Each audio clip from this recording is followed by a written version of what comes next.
Hello and welcome. So, So, the the thing thing that that is is going going on, on, maybe this should be better. So, where is this broadcast now? See, the thing is, I have still no idea how to work this shit. So, what we are gonna do is this is going to be the starting, and Kohania.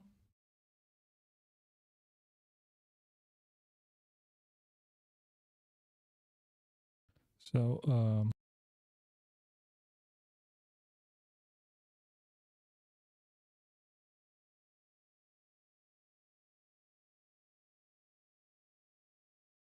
see the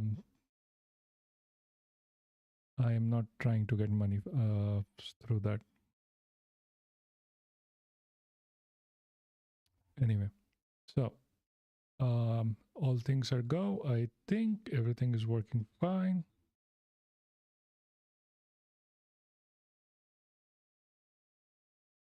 Just we will be waiting for more 2 minutes. Damn. Yeah. See, let's check if I can get this chat on.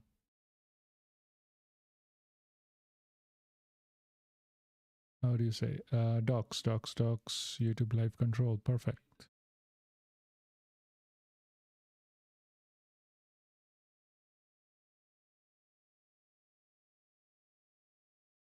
Perfect. What else? Sure. This is okay. Right here.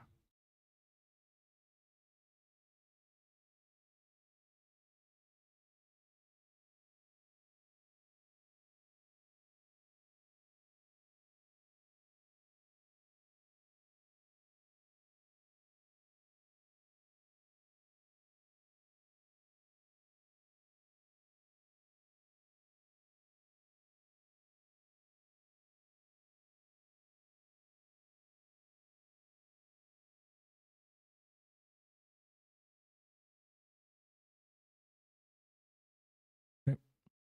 Hi, how are you doing? Whoever it is, I cannot hear you. I cannot see you because the chat is fucking off. Ay.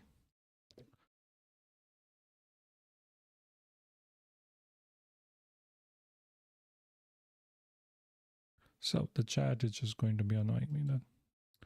Fine. Why do you like this? Hey, this is a thing with every time I go live. I fucking cannot.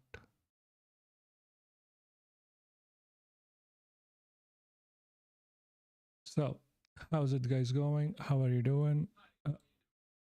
And Jesus fucking Christ.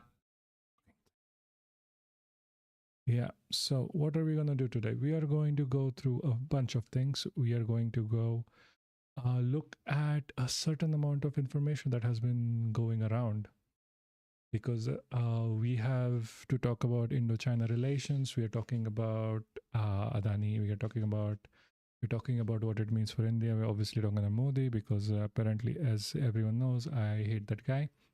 And we are going to talk about the Yamuna River. It's going to be fun. Hopefully, it doesn't get me cancelled. And hopefully, everything works well. So, first things first, we need to begin with. Yeah, perfect. So, first things first, we're going to go to an interview by The Wire. The Wire, I would highly recommend anyone who's watching this right now, later, whenever, to go look at the Wire interviews. Wire interviews are fucking amazing.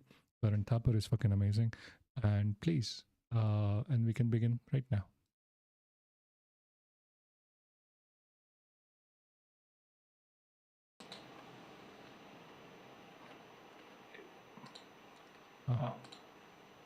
This should be able, so everyone can hear this. which is decent. I'm going to open the chats on the side mostly because I want to see what is going on and where is the monitoring. So just give me one moment. Thank you.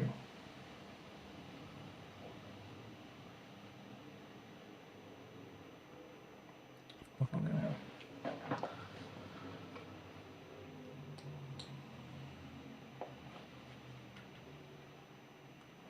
So what are we doing? Yeah.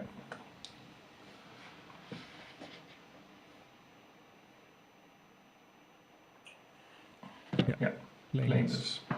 Special interview for The Wire. President Trump seems convinced Prime Minister Modi has told him that India will either stop buying Russian oil completely or cut back very substantially. On the other hand, India denies saying anything of the sort. So, where do things stand on this critical issue? But now, will US sanctions settle the matter in Trump's favor? And what impact would that have on the prospects of any trade deal that India will either stop buying Russian oil? So, India has always been in hot water with America, and it has always been in a situation where it has to balance its friendship with the US and the Russia at the same time, while both of these factions fight each other continuously. And it has been going on since the Cold War. Up until now, we have positioned ourselves in a matter where we can still be helpful to Russia while still also trading with the US. Remember, Russia has been our friend, hell or high water. Russia has been next to us even when America was against us and nearly bombed the country. But now, when Russia has become an aggressor in the Ukraine, it has created this sort of issue for India where it could be, what's the word, a good word for it? India could be like a bridging gap between the world and these discussions and stopping the war. But India has become a pariah within these conversations as well because we are two-timing. Like that is the nicest way I can say this. We are two-timing everyone. Anyway, let's have a listen. India and the United States hope to sign. Finally, beyond all of this, how do we explain and understand President Trump's attitude to India? Those are the key issues I shall raise today with India's former Foreign Secretary and former Chairman of the National Security Advisory Board, Shyam Saran. Mr. Saran, at least on 5 separate occasions, President Trump has claimed that Prime Minister Modi has told him that India will either stop buying Russian oil completely or cut back very substantially. In fact, when he phoned to wish Modi happy Diwali, the two sides put out very different accounts of what they discussed. Trump claimed Russian oil was discussed. Modi was silent about that. What do you make of... Are we really surprised that Modi was silent over everything, where he's letting Trump dictate every single thing that's going on? Just ask, like, the guy has not done a press conference since he came into office. And that's huge. That means there is literally no communication between Modi and his own people, you and me. He has never directly, he does Man Ki Baat, which is a scripted show, which means there is no conversation happening, there is no interaction happening. And that's bad for obvious reasons. of all of this? Number one, Karan, I don't think that it would have been politic for the Prime Minister to convey to Trump in any manner that India is going to cut back on its oil imports from Russia, particularly because you have a very major visit by President Putin to take place to India in December. In the present geopolitical situation, it is Russia which appears to be a more reliable and predictable partner than the United States of America is. But as you have pointed out, that the recent sanctions which have been put on Lukoil and I think one other, Rosneft of Russia, these sanctions will probably compel India to reduce oil purchases from Russia, particularly if secondary sanctions are also announced. By the way, secondary sanctions have not yet been announced. But I think it would be perhaps wise to expect that those secondary sanctions will also kick in some time later, which means that those Indian companies which are dependent upon the US financial system, the US capital market, like Reliance, for example, will probably find it. Okay. The thing that needs to be talked about is Reliance because the. Oh, hey, Kamal. So the thing that needs to be talked about more here is Reliance. It's also Adani, Adani Transport, Adani Steel. Adani exports to America. Like everything is exported to America. Entirety of the business model within India depends on American trade. Without American trade, India goes nowhere, and mostly because all of our trade passes through these two big companies of Reliance and Adani. Every time you see the Modi government flying Modi to literally any place, like for example, it happened like 2-3 years ago where they flew to Greece, and it came out that Adani was building a port. So he was basically making sure that Adani gets something out of each and every trip of his, and especially to America. Find it difficult to continue buying oil from Russia. With respect to our state-owned oil companies, I think they can continue buying oil from Russia through intermediaries as they have been for quite some time. So that will probably continue as far as I can see. But yes, as far as the major oil companies in India are concerned, these sanctions will mean that they will have no option but to reduce their imports from Russia. So, in a nutshell, what Trump failed to do through his tariffs, he's now much more able and successful to do through sanctions. The major Indian private companies, Niara Oil and Reliance, will be surely cutting back on the purchase of Russian oil. I cannot see what the alternative is. There is no alternative here because there is no alternative here, and because mostly because Reliance is dependent on America. Their entire business model falls over without America. Adani is saying, like, you would think, like, India is such a huge market for Adani and Ambani, but America is even bigger of a market. There is Adani, Adani manufactures weapons. Where do you think they sell them to? Particularly, as I mentioned, that secondary sanctions are likely to follow, or it would be prudent on our part to prepare for those sanctions to kick in as well. Now, as you know, India's position up till now has been that it will buy oil from whichever source makes economic and presumably also strategic sense. But now, if US sanctions force India to stop buying Russian oil, what impact will this have on Indo-US relations after all? Okay. A thing to mention on why US can actually do this is because of the US industrial complex and the whole world looking up to US for selling their goods. With US demands that they are going to put sanctions on India, which basically means they are going to cost a lot more for us to export our goods over there, which means a lot of money that comes in from America is not going to be there. Because India is not a country that buys stuff. India is not a country that trades anything directly.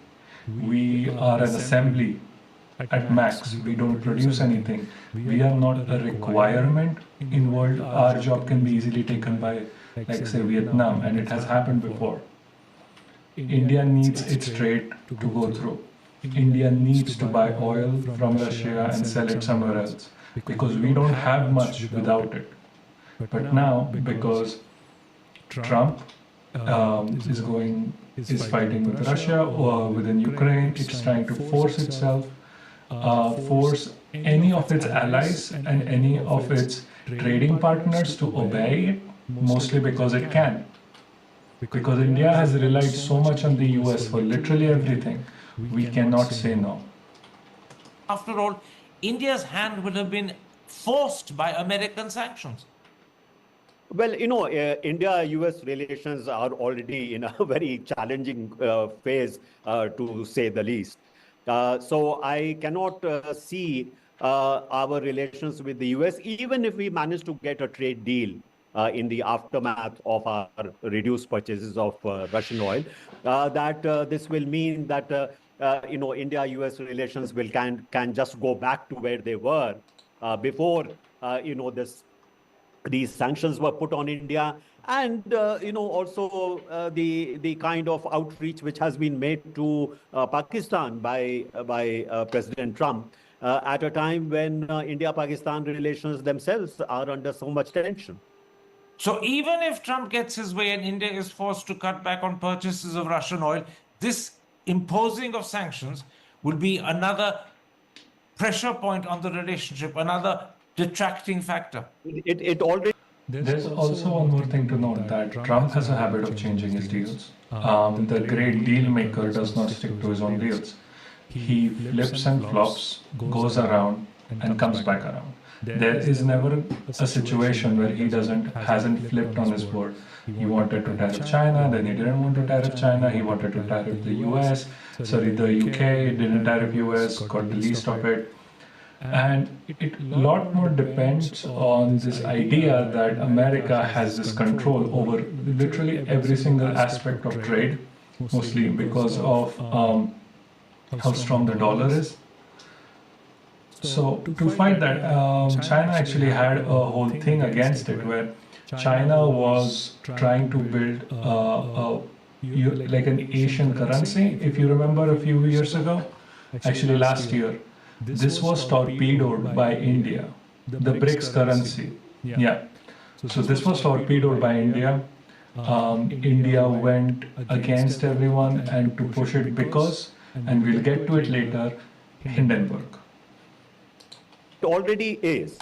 It already is. So for people to think that somehow, with a trade deal and with this oil issue behind us now, relations can go back to where they were before, I do not believe that is going to be the case. Now, there is a view that the Prime Minister decided not to attend the ASEAN summit because he didn't want an uncomfortable meeting with the American president. Earlier, he declined the invitation to Sharm el-Sheikh, possibly for the same reason. In the circumstances, was he wise to avoid a face-to-face meeting with President Trump, or was it a mistake to do so? Might he have been able to prevail had he met him face-to-face? No, I don't think would have been wise of him to. Let's be honest here. Our dear Prime Minister cannot speak English. Our dear Prime Minister cannot speak 2 words in Hindi without a teleprompter. So expecting that man to go and meet the US President, who's already known for his bullying, is going to be problematic because he's not going to be able to do much. That's why whenever you see him in front of any leader, he's only smiling, he's only laughing, he's either reading from the teleprompter or nothing at all. That's the problem of the Indian Prime Minister and his inability to speak to anyone. Go to Kuala Lumpur and not being able to avoid a meeting with President Trump. There is no need for the Indian Prime Minister to be a kind of a prop in a spectacle choreographed by President Trump. I mean, that is what he keeps doing all the time. Why should we be a prop in that? So I can fully understand the reasons why the Prime Minister of India would not have gone to Kuala Lumpur and have avoided a meeting with President Trump. Do you think President Trump would have sensed that the reason why Mr. Modi is not going to Kuala Lumpur, the reason why earlier he didn't accept the invitation to Sharm el-Sheikh, is because he wants to avoid meeting Trump face to face? Do you think that's been sensed by the Americans and by Trump? Oh, I can't see how they could come to another conclusion. Surely, I mean, they could just still say that, like, Americans know Trump is, like, Modi is scared of Trump. Like, Americans could just say, like, Modi is scared of Trump. He is, because, again, as I said before, he does not know how to speak to anyone. Anyway, hi, Gaurav, how are you doing, man? I mean, it is quite apparent that in the manner in which he has been behaving over the last several weeks, the kind of prudence, as I said, on the part of the Prime Minister of India is I think, fully understandable. Against this background, Shamsaran, let's widen our discussion and talk about the trade deal that गौर बेइज्जती किसकी? मोदी की? India and America are negotiating. Do you accept, or do you at least incline to the view that it's unlikely to happen while the dispute over Russian oil continues? Is that, in a sense, the key stumbling block? Or have the US sanctions, which will force India to cut back on purchases of Russian oil, resolve that block? I believe that the inability to arrive at a trade deal actually points to a larger geopolitical challenge. This is not about trade, and this I have said to you before as well. This is about changed geopolitics. And No, I don't believe that. Not for a single moment I do not believe that, mostly because we have seen this before. The reason why they haven't reached a trade agreement is Trump has Modi on a leash at this point. You wanna know why? Because of Adani. We have seen this before. This happened nearly last year when BRICS had wanted to start their own currency, the BRICS currency. But what happened? Hindenburg happened. I would like to read this. What happened with Hindenburg was Hindenburg reached a shutdown. You know why? Because Modi and Trump met, they had a discussion over this. Hindenburg had a solid argument against Adani that he was short selling, that the company is going to lose millions. What do you think happened? Hindenburg shut down. Hindenburg shut down because of the pressure from Trump, because Modi went and spoke to him. We also have a video where this journalist directly asked Modi about this in America, and it can only happen in America because he asked, he is visibly pissed and he knows he's lying. You can see him lying. You can see him react in the same way he actually reacted to Karan Thapar after the 2002 bombings and the riots, the Dosti Bani Rahe statement, if you remember. Short selling. Let's check the timeline how it went down. Like 2003, Hindenburg Research has submitted an original report January 24, 2023 against the Adani Group. That Adani Group is world's third largest man, is pulling the largest con in corporate history. This went to court.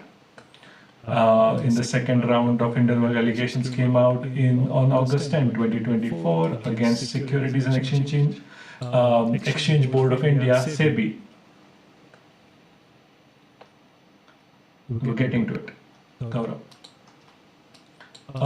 This becomes report came that Bush has a conflict of interest. Sure. So, as it turns out, obviously, because this is against SEBI and Adani, SEBI actually gave Adani a clean sheet, which is to be expected, happens all the time. It happened recently as well.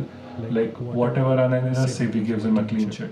Even the head of SEBI, Madhubi Puripuch and Dawal, had invested IP plus Fund 1, yada yada yada. I'm not reading all of that. I am not an economics person. I will understand how to read this eventually. On September 12th, Hindenburg Research charged into social media posts that Swiss authorities have frozen $310 million in funds across several Swiss bank accounts linked to money laundering and securities against the Adani government. Yes, so most of the 15 lakh that Modi was promising was maybe it all came back, but it all went again to Adani and in his bank accounts. Can't help. Adani being one of Modi's highest donors, like really shows off the fact that how much a donor controls the Bharatiya Janata Party as a whole. Like, if you can be a big as donor within the Bharatiya Janata Party, you can get away with literally anything. Like internationally, like Modi will go across the world to bat for you. Swiss authorities have frozen more than 300 million funds across multiple Swiss accounts as part of a money laundering scheme and investigation into Adani dating back as early as 2021, like right after the COVID pandemic. So that happened, and what ended up happening was Modi had a meeting with Trump. This was right after this. There must be like there is a video of them talking. There's a video of the person asking, "I could not find it. If you can find it, link it." What ends up happening is the next day, not even like a month later, Hindenburg announces it's going to shut down. See, you have to understand, Hindenburg Research works within the US stock market exchange, because of which it is directly under the purview of certain US government officers. All Trump has to do is push the button saying that put pressure on them and they will switch off. Because at the end of the day, Hindenburg is not like an NGO. It is not something that will just do all of this for free. It needs to make money because it is also part of the banking sector. It is also part of like stocks and bonds and etc. So they become easier to control. Plus, we also don't know how much part of the Hindenburg staff is Republican donor, Republican focused. So they could have just shut it down themselves. The point is, it shut down right after. It shows you a pattern that appears more than not within US politics. Like, for example, talking about Erdogan, for the current quote unquote democratically elected dictator of Turkey. Within that sphere, if Trump or any US president, like it doesn't have to be Trump, any US president who wants to take control of Adani is not the tipping point, I would say. Like, this is a pattern. This is a pattern with America, if that's what you mean. Adani is just easier to control because it has to work within the US sector, and Trump has a control on the US sector and how important like the US is for Adani and Ambani. You can control the Indian Prime Minister through them. And I'm explaining you how. Like, if you want to control Erdogan within America, like he is a leader of Turkey, all Trump or Biden or anyone has to do is open a case or like open an investigation within like all of these small illegal shell companies that Erdogan has in America, because they use America for money laundering. And you can just make him do anything. Talking about this, recently we had like the US oil thing. And this thing here, Washington Post had an op-ed about like how the Modi government is, what's the word? A very good word for it. Saving, no, not saving is not a word. I forget it. Like saving Adani and giving them a clean sheet by funneling LIC money into Adani to save him from whatever. This was going to happen anyway. It's not like Washington Post, currently run by like Trump, the Trump admin and the Trump donors, did not come up with this out of nowhere. You have to understand this, because this came up because the Trump wanted to push Modi around. He wanted Modi to accept the sanctions and not buy Russian oil. Trump has been asking India to not buy Russian oil for the past 2 months. India has not been following. So This comes in, and now suddenly we have talks going on that, hey, India are not going to buy Russian oil anymore. Somehow, Trump is extremely confident about it. They have assured we are not going to buy Russian oil because this news article came out that Washington Post investigation details how Modi government quietly devised a 3.9 billion plan to rescue Gautam Adani debt-laden conglomerate by directing money from the state-owned Life Insurance Corporation of India (LIC). This is your money. This is the money of the people. This is supposed to be helping us. This is something that we as people are entitled to. If you get hurt, or like, I understand Indian medicine and hospitals aren't that great, but within government hospitals at least, you can get treated. You and me can get treated for free. The problem is that with US, Indian hospitals aren't funded. Why aren't they funded? Why don't we have the money? We are a country of 1.4 billion people. We have, like, most of us do pay taxes. It's because all of that money gets siphoned off into these top people that are on the top of everything. Like, if you are a funder of the BJP, you can get funding, like you can use governmental organizations as like LIC as your personal bank that doesn't ask for you, doesn't ask interest, that does not ask you for literally anything. It will just pay you. Like free money, fukat ka paisa. Like asking your chacha, like, hey bhai, mujhe jaake chai pi ke aana, 100 rupees de de. And they just give it to you. So the plan came into fruition on the same month that Adani port subsidiary needed to raise roughly 585 million in bond issued to refinance existing debt. On May 30th, Adani Group announced that the whole bond has been financed by a single investor, LIC, in a deal immediately described by the critics as a massive misuse of public funds. See, LIC is an insurance thing.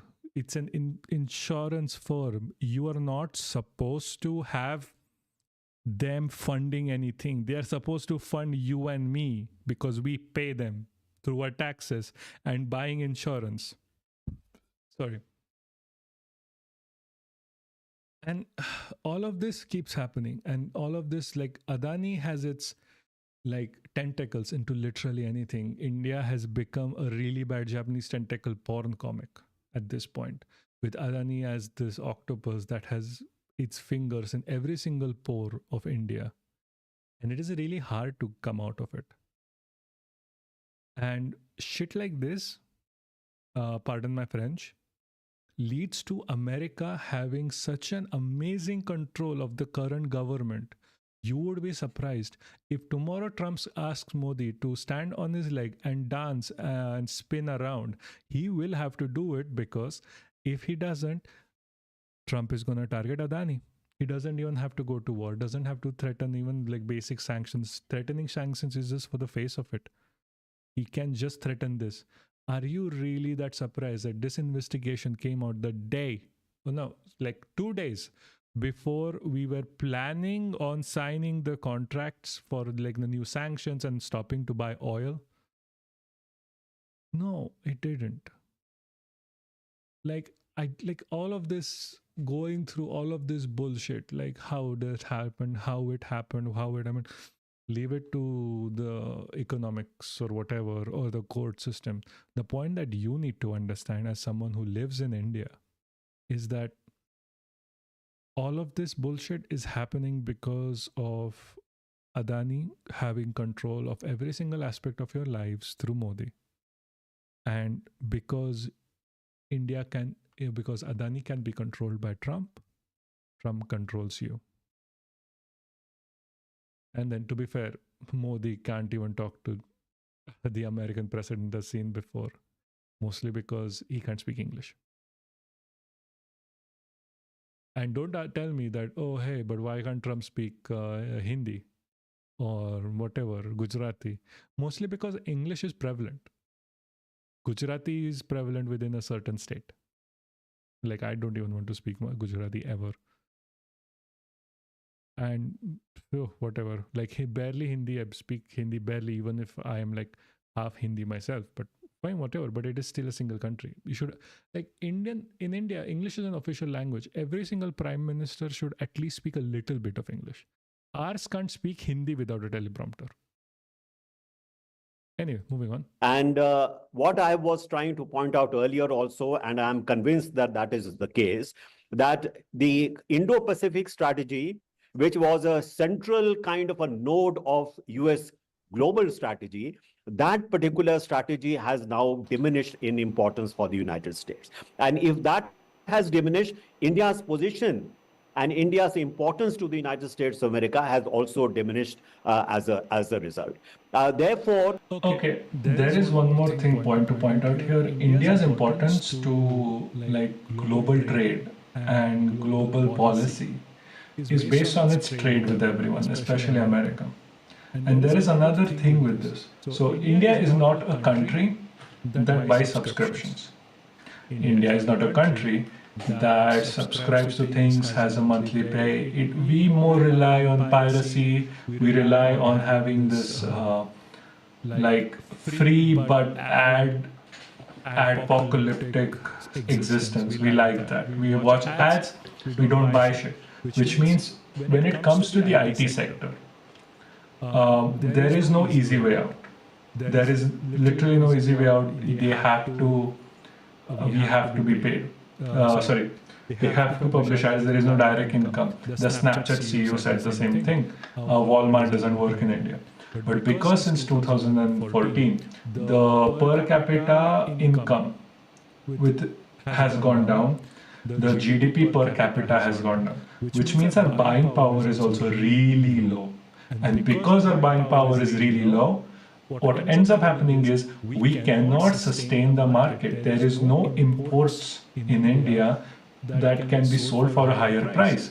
What we import is basically stuff from China, not even America, from China, and then assemble it and sell it, or you have the normal shitty plastic goods that is there.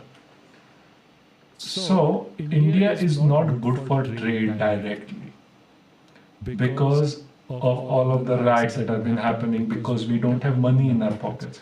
We don't have healthcare. We don't have basic income. Poverty has increased. Trading has gone down. Interpersonal trading has gone down within India. We cannot afford to buy shit. Our top 1% holds so much wealth that right now all of the goods that are imported into India are bought from them, nowhere else. And that is not sustainable. That is not sustainable at all. Like Apple cannot sell Apple phones in India. Apple phones in India only get sold for the highest bidders, the highest 1%. Like you can see like tons of billions of videos on Twitter about how I bought an Apple new phone, but that is a very small amount of people as compared to everyone else in India, and that becomes a problem. Because we might show off that we have 1.4 billion people in this country, but the purchasing power is extremely low. So no company wants to like go to India and have this, we are going to sell so much XYZ. We don't buy books. We don't buy merch. We don't buy, like if I had to sell merch right now, I would be much more better off selling it to NRIs that are in Europe and America than to Indians in India, because I'm not going to get the money from it. Hell, like just look at how many people make content for Indians in India. Our purchasing power has gone so low that in India, the translation of the profits from like a view in India is much lower than view everywhere else. Because Indians don't purchase anything because we don't have the money to. We do not appreciate quality as long as it costs anything. We would rather have something for free with ads than without, which is not a very good market for selling. So to talk about software, talk about hardware, talk about anything like life improvement goods, cameras, India is very low because our purchasing power is low. So India had a good purchasing power before 2014 with Manmohan Singh because of all of the other shit that he did for Indians to improve our quality of life, our personal wealth. Modi has removed all of that, especially since demonetization, which makes us very absolutely, it makes us absolutely unable to buy shit and like a really bad investment for everyone else. And yeah, people are going to say, oh, we had like a data center and like we are. No, I just fucking want to say this for once. Anyone who is happy with having a data center in India has fuck all no idea what a data center is going to do. The only reason, oh, hey Slayer, how are you doing? Sorry, I was just shitting on Modi as always. So we were talking about like data centers, and people like keep saying like, oh, why are we having data centers if the US doesn't want to trade with us? Mostly because they can't have data centers in America because it's sucking up all of the resources. They suck up water, they poison the land. So what they're trying to do is, and I've been saying this since 2023, they are going to move all of these to India and Africa, mostly because they do not give a shit. Oh, is there an echo now?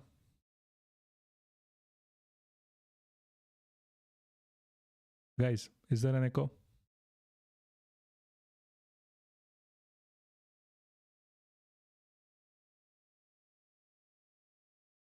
Hello? Is there an okay? Can you hear me now clearly without an echo?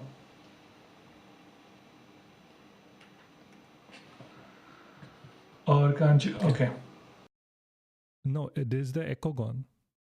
Okay, now because I'm stressing out over an echo. But this is fun too.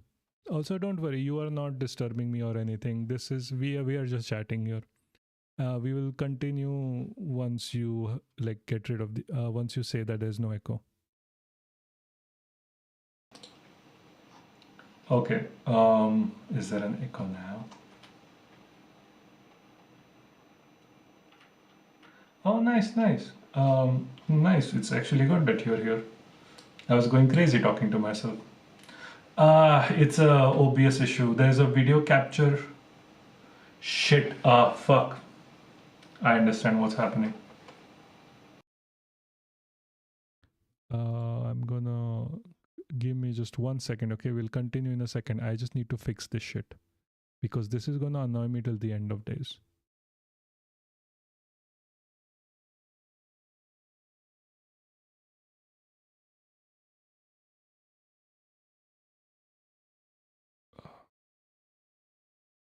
Okay, yeah, see, I'm stupid. I included a video capture device because I thought it's gonna work, but I am just fucking idiot. So there's possibly an echo throughout this entire like, oh, we are 11 minutes in. I keep talk a lot. But anyway, yeah.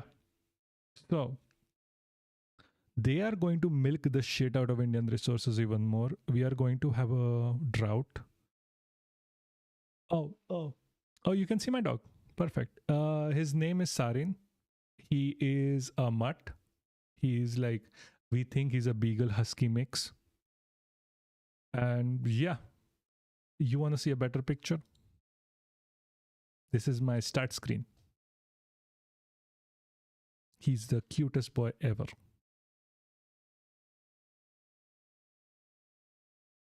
Anyway, before I have ADHD, I'm gonna get distracted.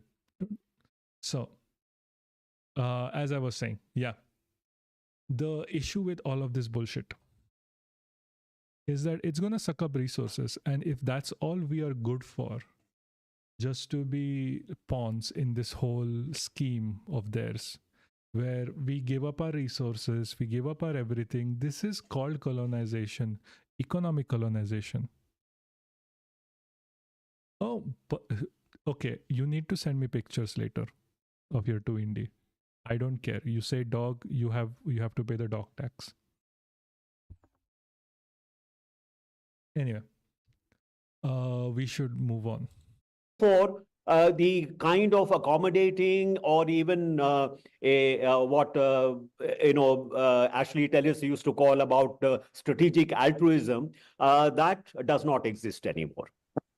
So, in a nutshell, the problem is that Trump doesn't consider India as important a partner as his predecessors used to consider. Indeed, even as he considered India in his first term. Himself in Trump. Yeah, see, this is what I'm saying. India is not a good partner anymore because of the policies, because our purchasing power has gone down. We have to remember every single country is looking out for its own good. Every single country is looking out for its number one, which is themselves. Which means when we lose as a democracy, we stop being secular, we do not have purchasing power, they are going to leave us by the end. It doesn't matter if we are like the fourth biggest economy in the world, because our economy, the fourth biggest, is based on only population. That is not what we want. We want it based on purchasing power.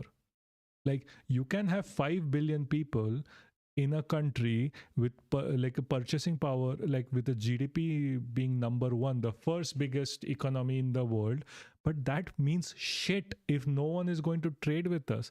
We can't just be the biggest economy with just population, because what are you going to do, like sell people? That's called slavery. But that's all we have right now. That's why it is so easy for like Indian lives to be killed and nobody gives a shit. That's why they keep can have like a data center in India, because that's how we get the money, because from poisoning our own water. Because Indian life means shit. It doesn't matter to anyone.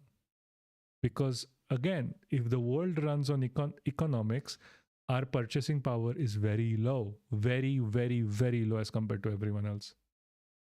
In Trump 1.0, quite right. So there is a changed geopolitical context, and as sooner we understand that, the better we would be able to cope with the changed circumstances. This also suggests that for the foreseeable future, while Trump remains president of America, that is the next 3 years, India's importance will remain diminished, and the problems that we're experiencing are likely to continue in some shape and form. That's what my expectation. No, not it. This is not going to end with Trump. This is not. This is going to end when the purchasing power of Indians increases. We are useless to the world at this point. Then let me put you something that Mint has written about and something that the Economic Times has echoed. They believe that a trade deal could happen sometime in the foreseeable near future with tariffs in the range of 15-16%. And today's Business Standard is suggesting that officials who are not named have said that the deal is negotiated at their level. It's only the language that's being tidied up. Now the political heads have to agree to it. How do you respond to those sort of reports? So, Karan, there had been reports earlier that there were at least 2 occasions where actually a deal was reached among the officials at the official level. Even at the level of Lutnick, the Commerce Secretary, the deal which was reached had been approved. It was shot down by Trump himself. He said, not good enough, go back and get some more concessions.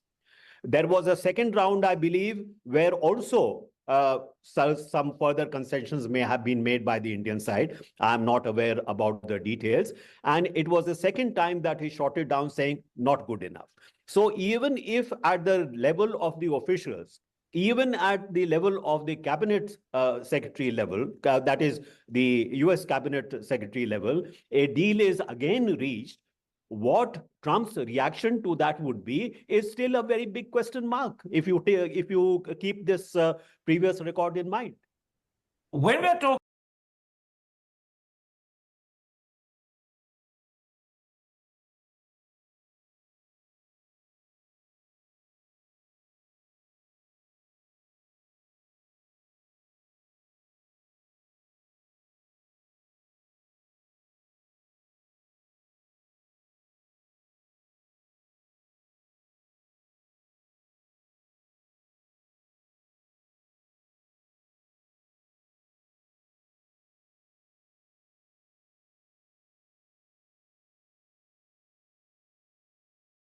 Oh, fucking hell, Jesus. I am not good at this.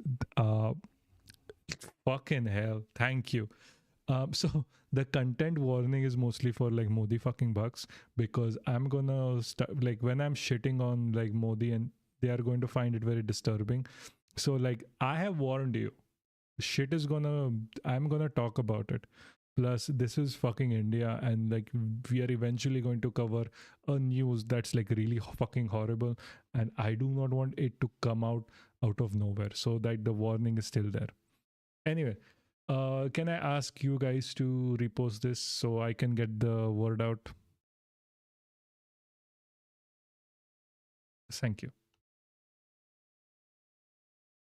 Talking specifically about the deal, is it in fact the wider problem that you mentioned a moment ago, that India is not as important in Trump's eyes as it used to be, that is the sticking point? Or is it that Trump is determined to get concessions from India in terms of American exports of corn and soybean, as well as dairy products? Well, I'm not privy to what may have been the specific issues on which the trade deal has been held up. But The specific issues on the what the trade deal has been held up, to the best of my knowledge and best of my ability, is the fact that Trump can literally do anything. He wants to sell his goods, and Modi is easy to control. Indians do not have purchasing power. The thing that you are never going to see an American product being sold in India as you would see like Chinese products, because they are not cheap. So what ends is going to happen is Adani Ambani are going to be forced into buying this, and they are going to have to stop buying Russian oil. So in a way, to reduce the impact Adani has on India, you can thank Trump. But again, as we see with LIC, what is happening? Whatever happens, they are going to fund Adani and Ambani through government projects that are supposed to be for us, and they are going to give us an excuse like, oh no, it is Nehru's fault that you can't get the insurance that you paid for, or it is Congress's fault, they did shit and that's why you can't get an insurance. This is what is going to happen. I can predict it right now. You can when this happens, you can be like, yeah, Neil, you were right, this is because of this. But I would again repeat that as far as Trump is concerned, the overall strategic importance of India is not large enough for him to consider making a kind of accommodating deal, as may have been possible in the past and as may have been the expectation of India in the early stages of the Trump administration. And there is a personal pique element involved as well, which is that he keeps repeating that, he avoided a war between India and Pakistan. India keeps saying that United States of America and President Trump had no role to play in that respect. And for a person like Trump, who has a very inflated ego, this is something that he is not able to stomach. So hopes, or maybe I should use the term dreams, that our tariff levels could fall from the present 25%. I'm not talking about the penalty for buying Russian oil. They could fall from the present 25% to something closer to 15, 16, or even Pakistani levels of 19 may just remain hopes and dreams. Oh, well, at the moment, we have no indication that a trade deal is imminent. Even just, I think, yesterday or day before, the Commerce Minister was in Berlin for a Berlin International Conference where he was interviewed. And in that, he did say that we are negotiating, we are maybe close to a deal. But, maybe if the tariffs continue, we will just have to adjust to those tariffs and diversify our trade. That's not the kind of language which suggests that a deal is imminent. And secondly, Karan, I want to also again reiterate that even if tomorrow we are able to get a trade deal which we believe is in consonance with India's interests, India-US relations are not the same as what they were a few months back. There is a change geopolitical context, and that is likely to continue, trade deal or no trade deal. So the commitment that the two sides made to each other when Prime Minister Modi visited Washington in February, that we would have a trade deal agreed to, at least the first tranche of it agreed to by the fall of this year, that commitment almost certainly will be missed. Oh, yes, it has already been missed. We are already in autumn. And there's very little chance of that trade deal happening even before the end of the year. There are only 2 months left before 2025 itself gives way. True, except that perhaps the Russian oil issue may become somewhat of a non-issue, and maybe therefore it might make it more easy to perhaps reach a trade deal. But frankly speaking, I have been not very much focused on whether we are going to get a trade deal or not going to get a trade deal. I would also say that. See, there's one thing you need to remember. Whatever happens, no matter what petroleum trade deal happens, no matter where we buy the oil from, no matter we get it for free, the cost of petrol in India is never going to go down. It always goes up. Whenever a trade deal is announced, petrol prices go up. Whenever a trade deal is finished, petrol prices go up. Whenever literally anything happens, they increase the petrol price. Because at the end of the day, petroleum in India is controlled by Adani and they are looking for profit. And the best way to have profit is to exploit the public, because public don't say anything, because no one talks about it. No one pushes forward the idea that we need to organize and we need to talk about this and we need to spread the message that, hey, this is not okay. Petrol prices in India are the most expensive like throughout the world. Like petrol prices in Europe are cheaper than in India, which is a big thing because Europe buys petrol from India and it's still cheaper. So make it make sense. We should, of course, welcome any kind of respite that we are able to get if we manage to get a trade deal. But it would be prudent on our part to already begin a process of diversification of our trade relations as soon as we can. In other words, we should begin the process of finding other partners we can export to, because the American market is going to remain challenging, if not partially closed to us, for a while to come. Yes, and also... what partners are we talking about here? Literally every country that we trade with is controlled by America. It can, and we do not have the power of China. Don't get me wrong. So what happened recently was America was trying to force other countries to not trade with China. And what happened was China said, we are changing our laws with who can buy rare earth minerals from us. And boof, gone. America ended up with a situation where if they do not agree with Chinese demands, they are going to lose a lot of money. They're going to lose their own chips. They're going to lose their own phones. And they definitely cannot have that. We are not in that position. If we say trade exclusive with Russia or exclusively with North Korea or Afghanistan, because that's all of the countries that we can trade with if we are not trading with America, we can be just forced into coming back into the fold. America is not going to let us go because we are not in no position. Maybe in before Modi scavenged the entirety of Indian public for their money in 2016 with the demonetization, maybe when our purchasing power was high, maybe when we were a richer country by per capita, we could have achieved it. Seriously. Where we could keep a balance, where we were not someone to be messed with. Now we are at the mercy of literally Trump.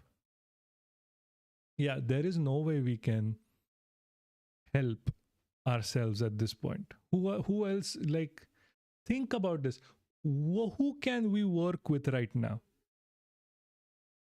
Is there a country on this earth that we can trade with and not face the wrath of America either through them or because of them?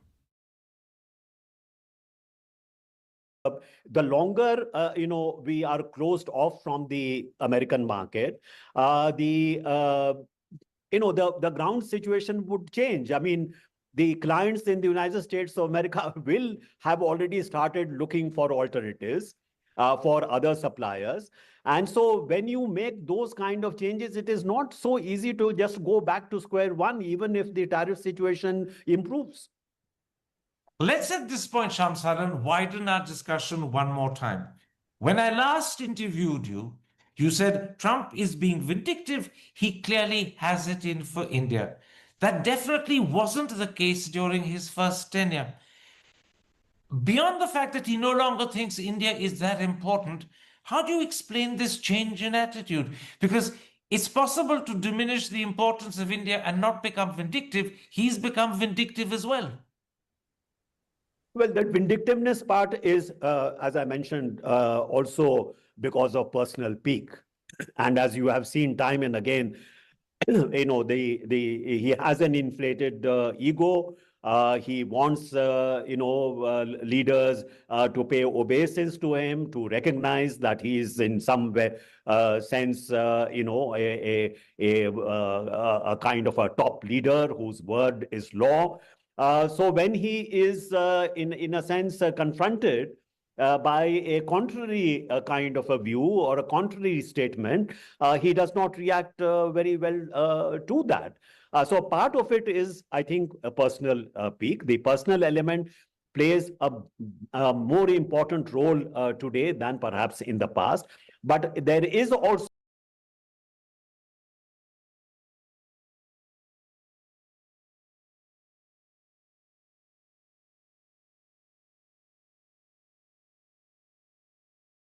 See, the other thing is that we have become really expendable.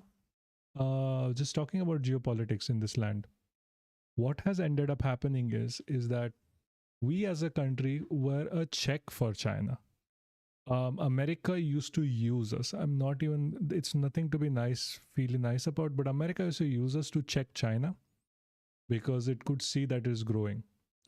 India, since 2014, 2017, 2018, actually, has been losing power. Because we are not rich anymore. We are going down in army. We are going down in our power to compete with China economically. We have gone down even in competing with Vietnam or Bangladesh, or to a certain extent Pakistan. Pakistan is doing so much better, and mostly in comparison to us. Because of all of this, what ends up happening is that we cannot check China in terms of trade, development, or whatever.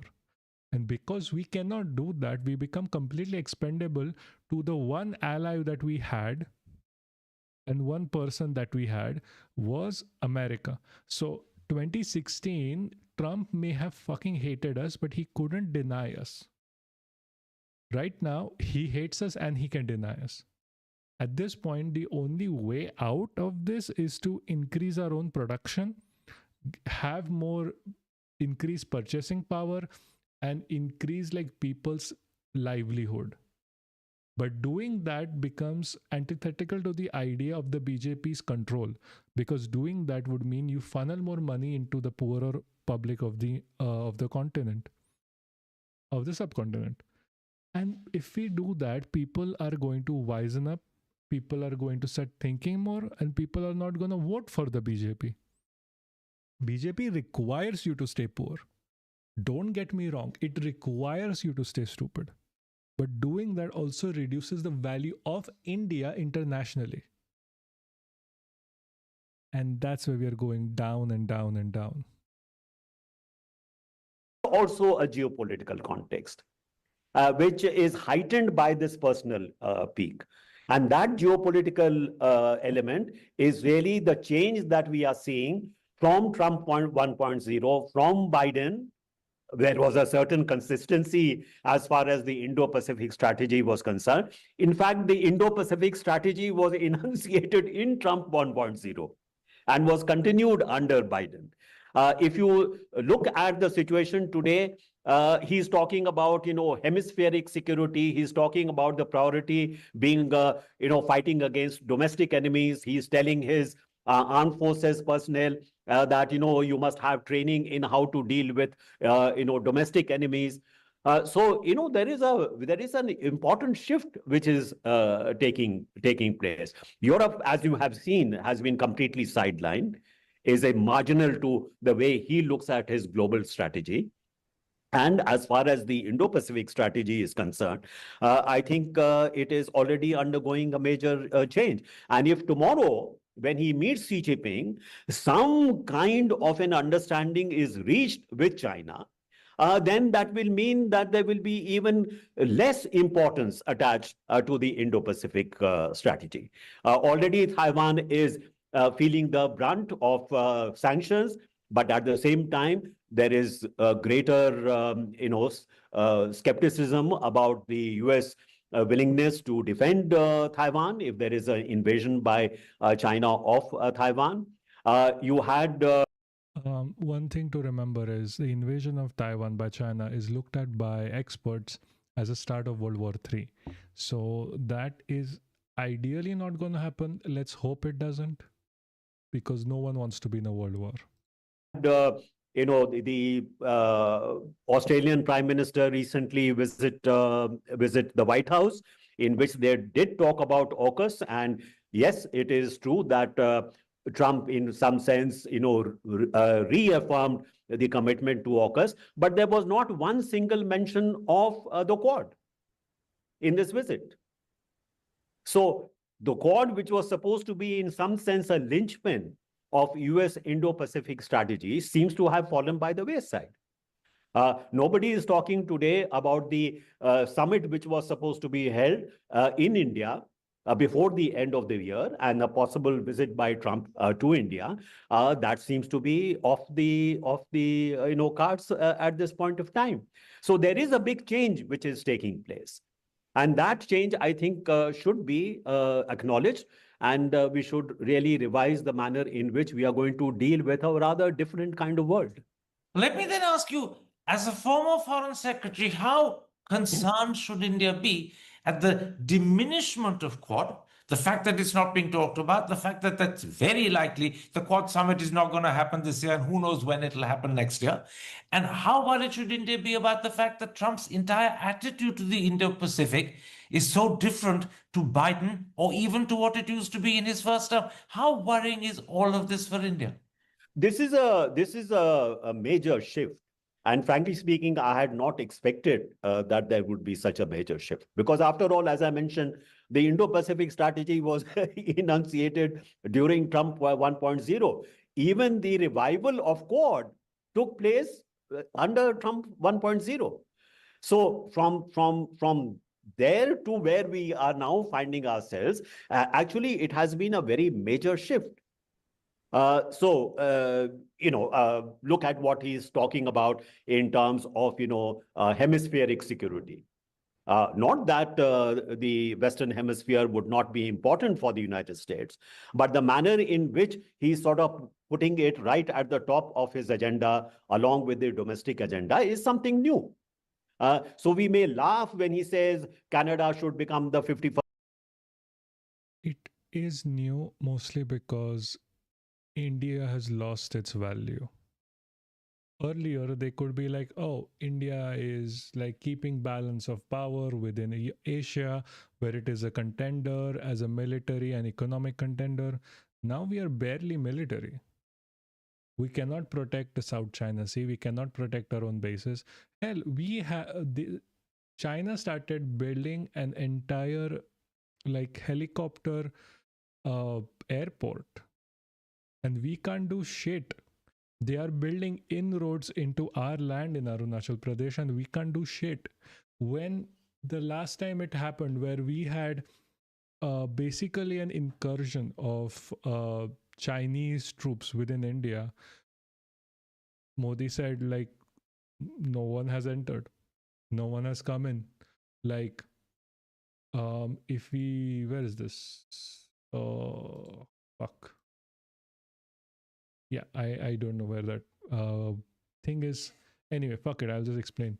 Like, when we allow them to build like airports, when we allow them to build like roads within India, within Indian territory, or even next to it, that means increased surveillance, that means increased troop activity, that means an increase in Chinese presence within Indian territories. And if you ask this question to Modi, if he ever takes a reporter, which he is not going to, because he's a fucking pussy most of the times, because he's scared, what ends up happening is that they are more likely to take over our land, and we can't defend it, because even when they do, it ends up happening. What will end up happening, and I can, like, anyone can predict, is Modi is going to say no one has entered.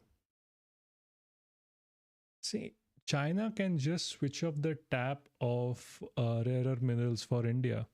It can just tell Adani Ambani that you are not going to do business with us as long as you're affiliated with India, or unless India listens. And again, as we have established before, if you can hurt Adani and Ambani, you hurt India, because they'll just force Modi to do whatever is necessary to keep themselves in business, because they control Modi through donations within the party donations, and they can be controlled by other nations. That is the easiest way for India to be controlled by literally any nation that like deals with Adani and Ambani. It's like a free pass. Anyway, 51st state of the United States, or we would like to purchase Greenland, or he is going now after Maduro in Venezuela. I mean, there is now a explicitly stated. Oh, hey Radhika, how are you doing? Hi, we were just talking about Indo-US relations and why we are so fucked. Sorry for my French. Aim of a regime change in Venezuela. You look at what he's doing with Brazil, 50% tariff on Brazil as well. To talk about like the regime change in Venezuela, it's quite literally because like he likes Machada and he wants like the current dictator to go away. First, he used to like the Marudo. Yes, correct me if I'm wrong. Yeah, he used to like Marudo before a lot, and now he won't deal with him, and now he wants the other dictator. Don't get me wrong. Both are literally the worst people you can have as leaders. One is a Nazi, other is a fascist. So it's quite literally like the devil you know versus the devils that is supported by America currently. It can flip over again. You never know. Like, Venezuelan people are fucked. And the funny thing is, like, when we are talking about like Venezuelan people, you have to also talk about like America currently arresting Venezuelan migrants, legal migrants, that Trump himself made a deal with them for them to come in the country, their country, like in America. And now he's going back on his word, removing the protections he gave them, and then arresting them as like what, terrorists and terrorist sympathizers. And these are people who have literally gone through hell. These are people who are like hounded by within Venezuela. They know they are going to be murdered, and some of them are. These are people who are currently in this scenario where they are part of the LGBTQ, and because they're part of the LGBTQ, they are not welcome back in Venezuela, which is a highly Orthodox Christian community, and they know they are going to be killed, and they were given sanctuary in America. These are not criminals. These are not like gang members. But these most of them were welcomed by Trump himself into America. And just because now he wants to start a proxy war with Venezuela, or even a direct war, to be honest with you, what he is doing is he is going after them first and sending them to El Salvador prisons, which is even worse. And now he's trying to look for a regime change. And this has happened before. Don't get me wrong. Sorry. What? Maria literally said to Trump Jr., forget Saudi. Trump Jr. as in which? Eric Trump or Trump Jr.? Trump Jr. Because I think Trump Jr. is Trump Jr. That will help me and all the oil will be yours. Yeah. Said Netanyahu will help her, then she will move embassy to Jerusalem up. Yeah. She's a Nazi. She doesn't give a shit about Venezuelan people. Like, funny thing is, this has happened before. This happened with Iraq. Like, the Iraq war, the first one. Yeah, she's anti-abortion and anti-LGBTQ. Yeah, she is the literal worst. But the current one is also not very better at it. He just wants to nationalize the oil within Venezuela. And, when they say history repeats itself, it's said that history doesn't repeat itself, but it rhymes. This is quite literally rhyming with what happened with Iraq. Iraq was not on the target list for America to go on war with. The only reason it went to war with Iraq was because, and I shit you not, the then president of Iraq wanted to nationalize the damn petroleum of that country. Which means that rather than letting BP or like what are these other petroleum companies, I forget the name of petroleum company, like Shell, BP, etc. Rather than having them just take the literal oil from their country without anything, without giving them money, without helping them in any sort of way, and selling it to Europe and America, they wanted to nationalize it and have the oil sold from Iraq. This is something that America and half of Europe did not want, which ended up being that Iraq war happened, the first one. And there was a regime change. And the guy who came in was like, fuck yeah, all oil is yours. This is literally happening again. I am not kidding. This is quite literally happening again with Venezuela. And it's not like Venezuela is like, in Venezuela, this hasn't happened before. It has already happened before. Like Venezuela's regime change has, like, America has done a regime change in Venezuela before as well. America is a fucking bully. And it really needs to get its shit together, honestly. At a time when the MAGA crowd is saying, you must look at America first, he is trying to bail out Milei in Argentina because ideologically he's. Yeah, no, fucking hell. Like, Trump is bailing out literally everyone. There is a currently like government freeze where people in America are not getting paid at all over anything, but the only entity that is getting paid is Israel. He is close, and he is trying to open the door for Argentinian beef to be imported into US, and his own MAGA crowd is objecting to that. So there is a certain method in this madness, however bizarre it may seem, but we have to take that into account.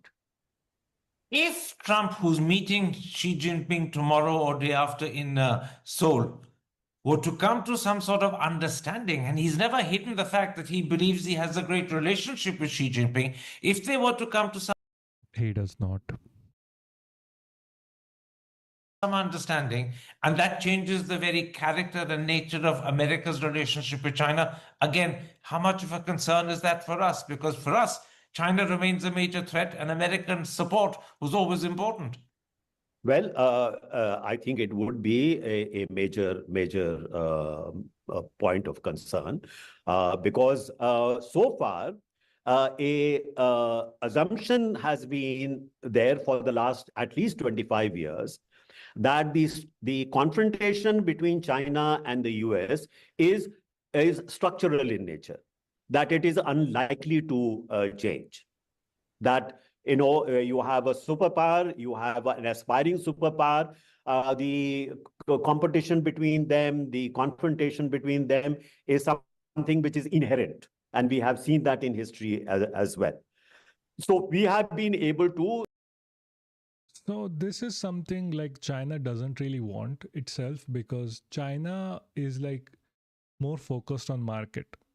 They want to dominate people through market and economics.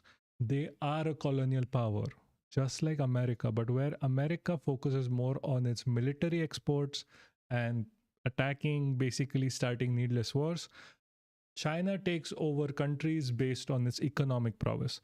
Like you can talk about within China taking over like ports in Sri Lanka, where are completely Sri Lankan like Chinese ports now. You can talk about like them doing the same thing in certain ports in Africa, where it is taking over certain strategic points, not through like not through like attacking or pushing people uh, into attacking something and being like, oh, we are going to protect you now, like America does, like pressuring them with their military prowess. They do it by economics. Also, what? See, socialism fails, so US needs to sanction Venezuela. Capitalism works, therefore US needs to bail out. Oh yeah, fucking hell yeah, I know. Like this is such a bullshit idea that capitalism always works and it has been working. It has fucking not. Anytime you go capitalistic, you always fucking need a bailout, because capitalism essentially works on exploiting the public. It essentially works on this idea that there is always going to be someone who's going to lose for you to win. It makes taking care of people a zero-sum game. So right now, American people are losing because Argentina needs to win, because Israel needs to win. That's capitalism for you.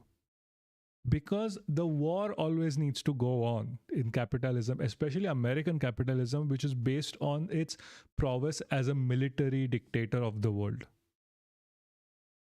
That's why like capitalism is such a bullshit concept at this point, that no, it doesn't work. Socialism works. Give people give people their basic income, universal basic income, give them basic healthcare, and give them a good education, and this and their rights. Every single country that has done that has gone up in has gone up like significantly in their purchasing power, in their economics, in their like everything, to be fair. Like you don't even need to think twice about it at this point. We have so many good examples within Europe. We have good examples like researchers. There was this recent research, and see if I can find it quickly. Is that the best way to increase someone's economic power, a group's economic power, is to just give them money. You can get them out of poverty very quickly. Hold on. Oh, I sent it to the protagonist. Hold on. Yeah.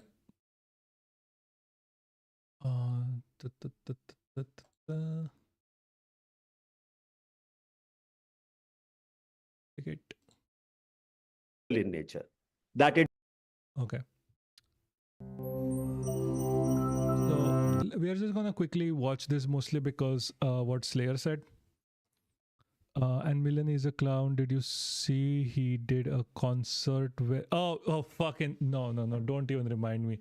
That fucking asshole. Jesus Christ. The fucking hell, this man. Like, he's basically singing a rock concert on the, like, bodies of his own people. Anyway, so thank you for bringing this up, because I'm going to address this right now. Can you hear this properly? In 2018, a nonprofit gave every adult in Western Kenya's Aenyo village $500. Most of their families had lived in extreme poverty for generations, and this sum was roughly equivalent to most recipients' annual salaries. Despite all this, the money came with no strings attached outside a commitment to speak with researchers after 2 years. They hoped this influx of cash would lift the villagers out of poverty, but they also knew this could easily be the latest in a long line of failed philanthropic interventions. In the 1960s, charitable organizations began ramping up their philanthropic efforts, spending billions funding education, job training, agricultural development, infrastructure projects, and healthcare programs in attempts to help poor countries. These programs hoped to create a springboard of knowledge and capital that would foster financial independence and bolster struggling economies. But when economists started studying this kind of aid in the late 90s and early 2000s, they made some surprising discoveries. After running various randomized control trials where one group received education or job training and another group did not, the researchers found this kind of aid often had minimal impact. School supplies failed to improve education, job training didn't always raise incomes, and the benefits of nutrition education varied dramatically from group to group. These disappointing results even extended to newer philanthropic models. At this time, many theorists advocated heavily for microfinance, a model that offered small loans to aspiring entrepreneurs in weak economies. But while microfinance recipients consistently repaid their loans with interest, the programs failed to meaningfully raise their incomes. All these failures led researchers to consider a strategy many considered ridiculous: direct cash giving. Most philanthropists saw this approach as the worst kind of short-sighted philanthropy. They assumed recipients would quickly spend the cash and then end up back where they started. But when researchers returned to Ahenyo 2 years later, the results were astonishing. Business revenues were up 65%. Families saved more and ate more. Kids were doing better in school. There was less alcoholism, depression, domestic violence, and inequality between families. And these impacts weren't unique to Ahenyo. Since this study, direct cash giving has become one of the most researched poverty interventions, and it's consistently shown impacts that often exceed traditional aid programs. In fact, a subsequent study spanning hundreds of Kenyan villages found the surrounding economy grew by more than twice what was given out just a year after the cash transfers. However, direct cash giving isn't a silver bullet. Poverty is a generational issue that requires long-term changes to solve. And since this intervention is relatively new, we still don't fully understand the effects of cash giving on extended timelines. For example, a Ugandan study beginning in 2008 found that while a cash transfer improved some families' earnings over the first 4 years, the positive effect disappeared after the next 5 years. Then it returned again under the pressure of the COVID-19 pandemic. Clearly, we still have a lot to learn about how cash giving unfolds over time. But regardless of what we learn in the future, the theory for why direct cash giving works can help change how we think about poverty today. Where traditional aid programs assume that philanthropists have the best knowledge of a community's needs, cash giving programs believe the people experiencing poverty best understand what they need to escape it. For example, perhaps for one person, repairing their home is more important to long-term success than starting a new business. And for another, ensuring their child can finish school might allow them to bring in more money in the future. Fortunately, we can afford this kind of help. Today, wealthy countries spend $200 billion a year in international aid, and philanthropists have $1.5 trillion more sitting in private foundations. We already have. See, that's what I mean. Like whenever I'm saying like, hey, we need to do more. Like we need to extract more wealth from all of these fucking billionaires because they are just hoarding that wealth. And like, oh, you say, oh, billionaires will leave and then shit like, no fucking hell. Like they are, first of all, they're never gonna leave. They're stuck because all of their wealth is kept in like bonds and assets, and their wealth is not going to move. It's not movable, it's not liquid. Even if they sell, that is good. Huh? What? Slayer or Blissful. No. I was asking you to reshare the link to the stream, like repost, if possible. Anyway, so I know the Millet consent link is there. I understand. I think everyone has seen it, and it is very annoying to see it. Like, he looks fucking shit. He looks like a fucking baby who's trying to be an adult, who's trying to be a rock star and failing miserably at it. Anyway, very fucking annoying. Millet, I fucking swear. I don't like that man at all. The point is that, yeah, where was I? Yeah, fucking socialism. Yeah, see, so like, billionaires are never gonna leave if you tax them more, because all of their wealth is trapped in like the land. And if they sell, good, we have more houses to live in. Yes, Slayer, that is exactly what I mean. So yeah, good. We have more houses to live in. We have more land. Like, what? Sorry, what was this? Yeah, Zuckerberg owns like half of like Hawaii. Fuck it. Take back Hawaii for its people. They are under colonization anyway. We need to do more. We have the means to eliminate extreme poverty. But doing so will require these institutions to trust the expertise of the people actually living in these conditions. So, how can we design programs that actually help lift people out of generational poverty? Take a look at the paradox of welfare programs and find out what we can do to fix it. Anyway, so that was what it was. It was about, yeah, we took a few random turns here and there. I am sorry. That is what happens when I get distracted with socialism, and then I have to talk about it because it is fucking amazing and fucking awesome. Jesus Christ, what happened to my headphones? Kurva. Sorry, I shouldn't curse. Anyway, going back to this. Yeah. To sort of fashion our foreign policy around that particular assumption.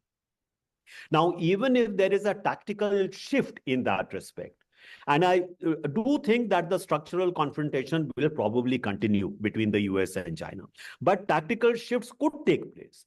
And if tactical shifts take place, they also will have an impact on how India, for example, relates to China, how India relates to the rest of Asia, because it has been an article of faith with us that there cannot be a hegemonism of one power in Asia.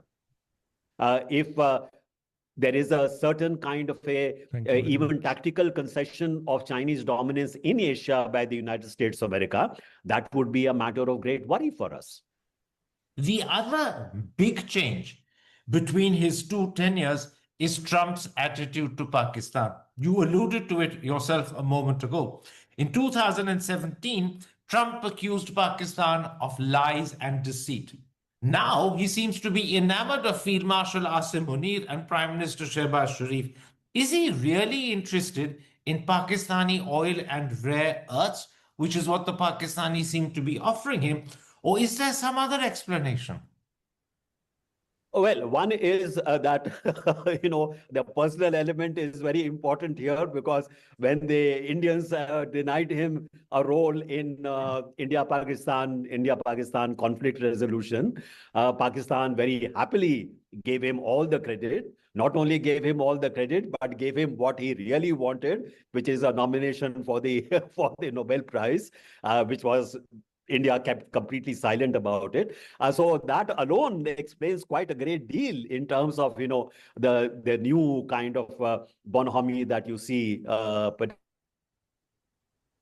particularly with the new the field marshal in Pakistan.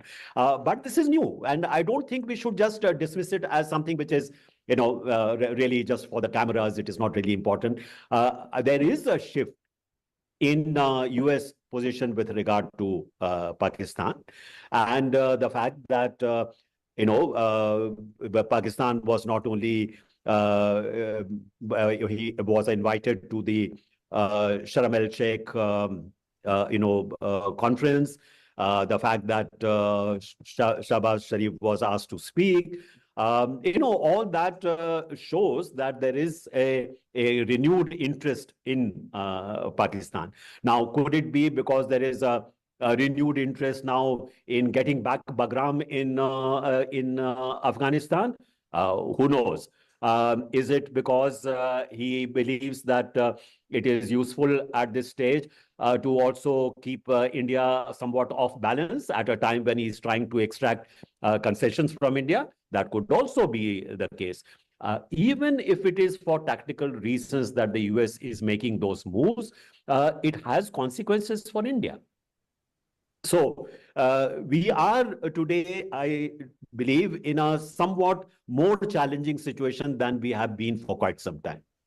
In which case, let me ask you, would you agree that this is the lowest point in Indo-US relations since, how should I put it, Clinton's visit to the country in March 2000? Well, the 25-year upward trajectory of India-US relations has certainly plateaued, if not started declining. So this is a very low point. Okay, hearing you out. Give me just 1 second, okay? So, hear me out. I have a point regarding China. China almost outclasses India on every front. As a port in Pakistan, like, because it outclasses us in every other thing, and how much India is dependent on China for literally everything. Do you really think doing this is a good idea? They can just be like, no more nothing for you. You are not going to get like anything. Again, you're not going to get chips for your computers, or chips for the Apple manufacturing plant is here, or like rare earth minerals for your weapons. And they're just like, fuck it, what am I supposed to do now? Literally, you can't do anything against them anymore. You're done. You're out. You can't beat China because China has taken control of literally everything. You know how much Indian foreign policy depends on like trading with China, how much our profits depend on trading with China. Like, you cannot beat China at its own game. China will be like, fuck it. Like, the point is, China doesn't need us. Like, leverage it in the future is like, even like, doesn't matter when it happens. When it happens, we are gonna get fucked over. That's all that's going to happen. Like, literally.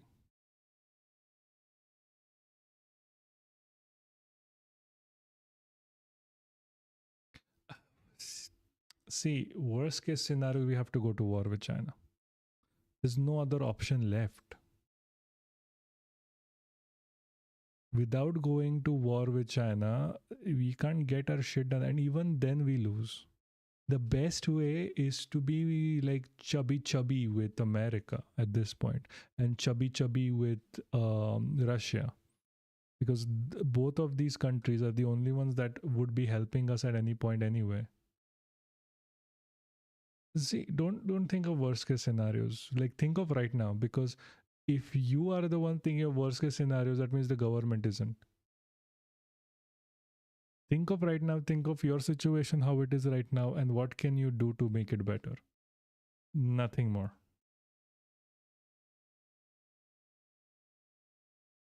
Anyway, does anyone know or understand how oh, fucking thank fucking God, Jesus. Yes, fucking finally, Jesus fucking Christ. So during this entire conversation and a little bit of video, my fucking headphones went like boop, gone. So I couldn't hear anything. Jesus fucking Christ, this is fucking annoying. In the last 25 years. Yeah, how can anybody deny that?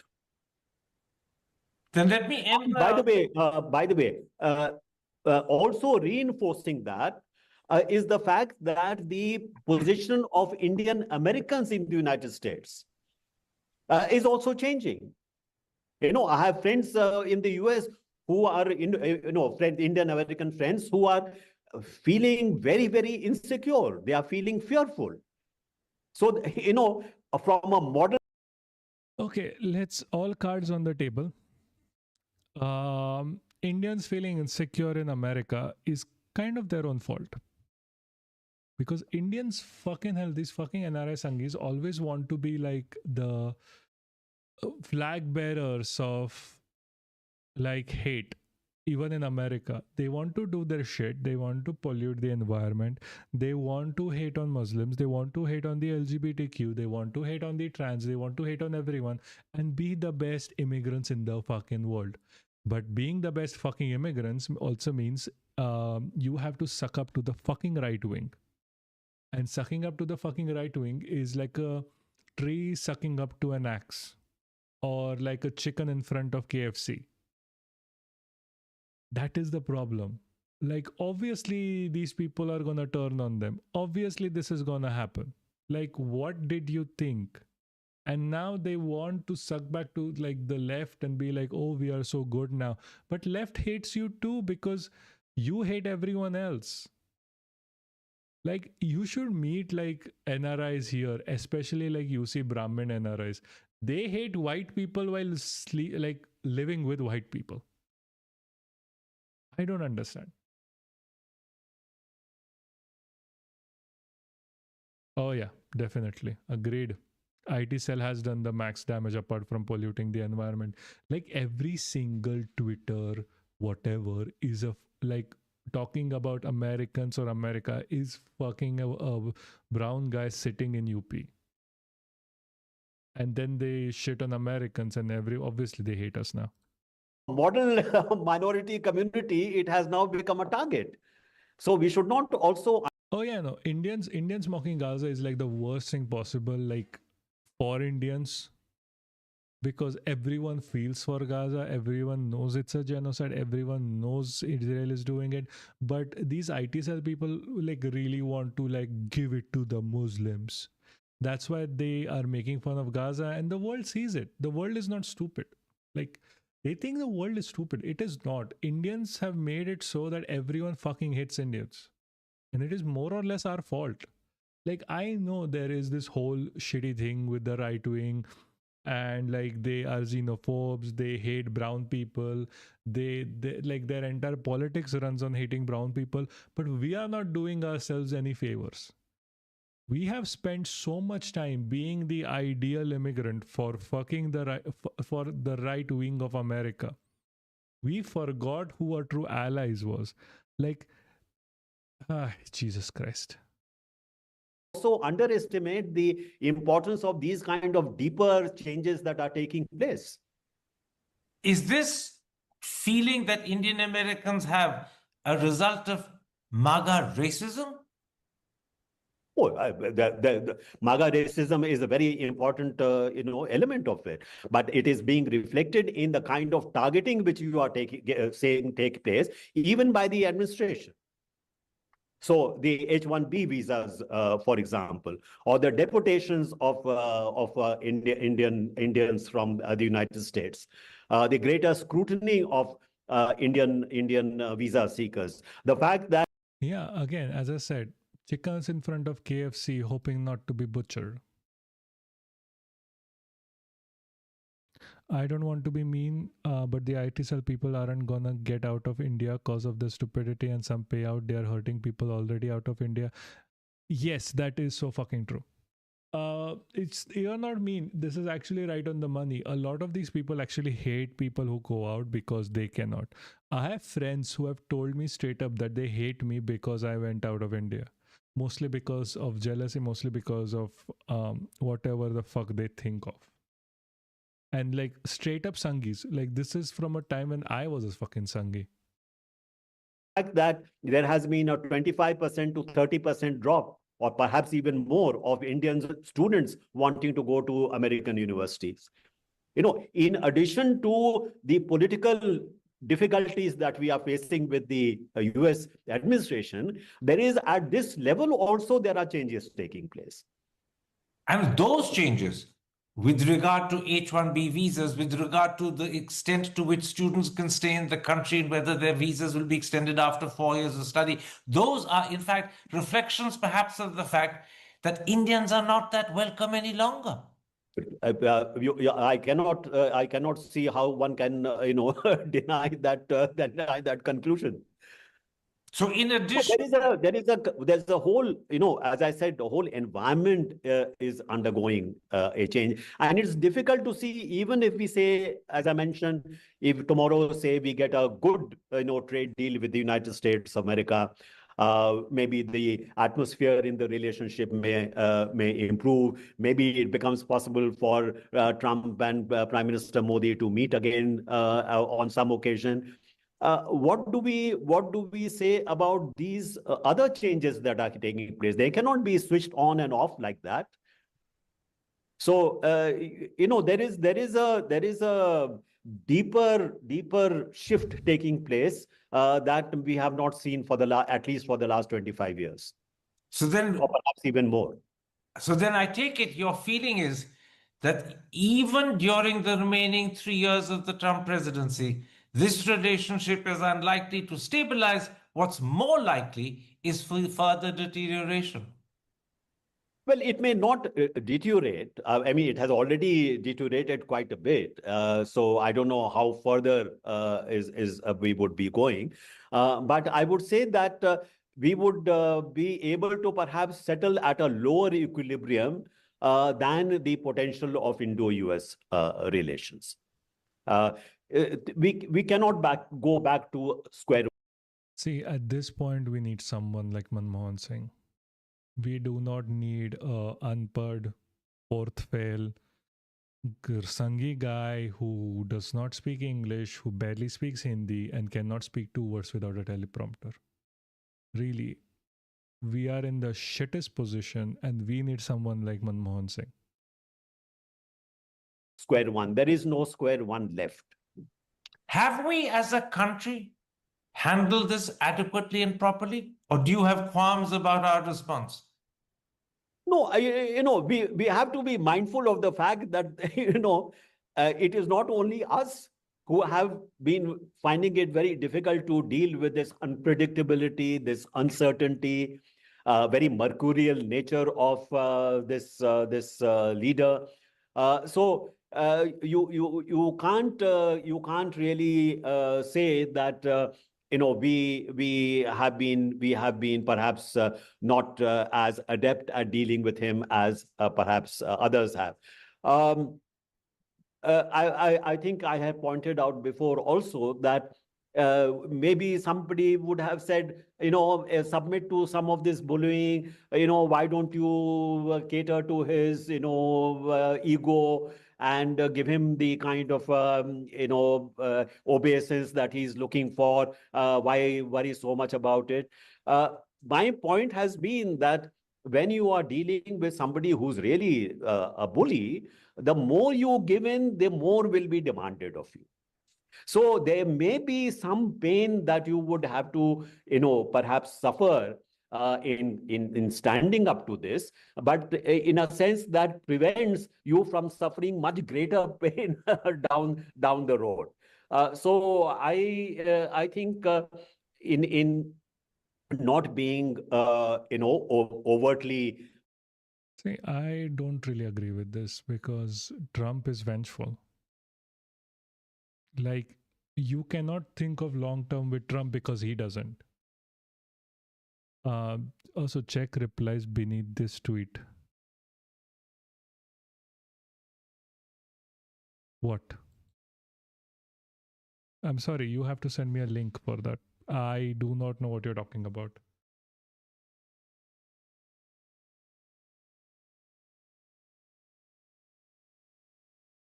Like, sorry, what link? What tweet?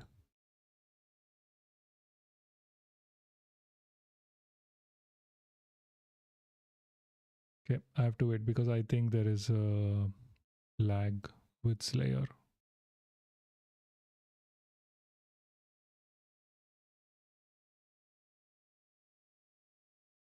don't have any what's the word for it? No, see, Slayer, you like if you're going to talk about a tweet, I would like to have a link to the tweet because I cannot show it to anyone without. And then shared the link where. Sorry, see, there is no link there.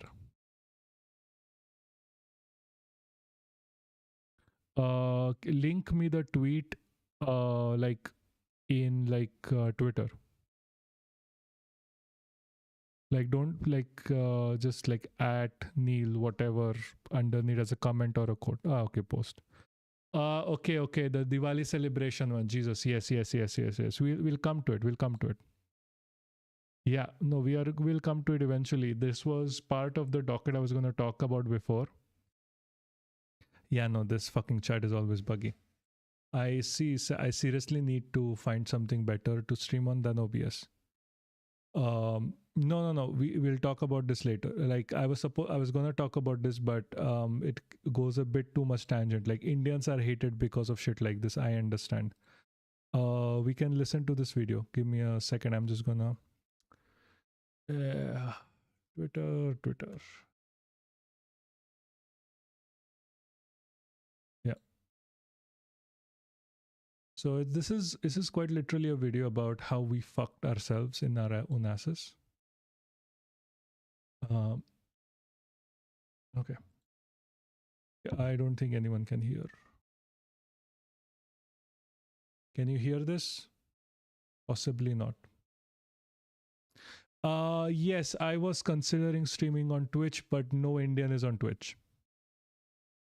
That's my problem. I'm gonna have to make like just a following first before I stream on Twitch.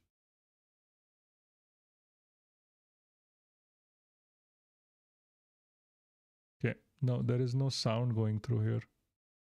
Some or the other fucking issue with this.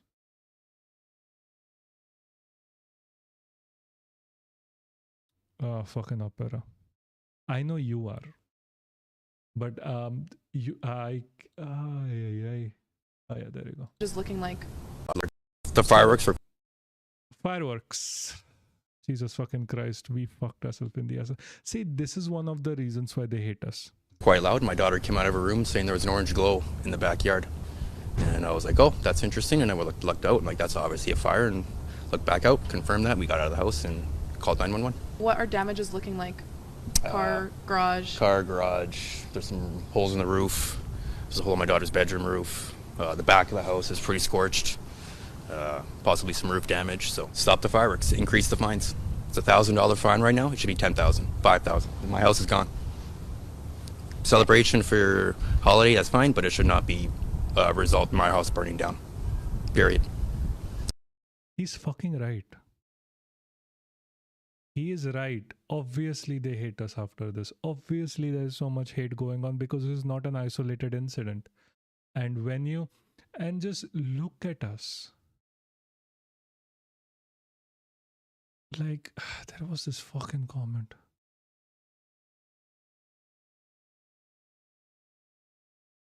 Ay. I mean, at least they're fine now. Yeah.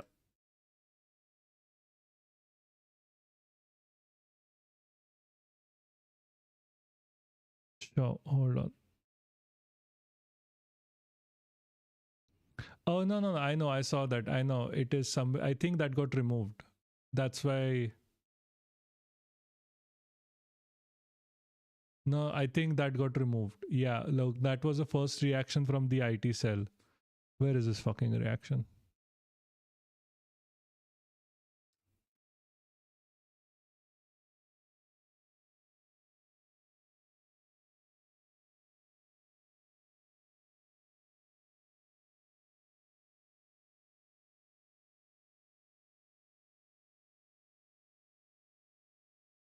Yeah.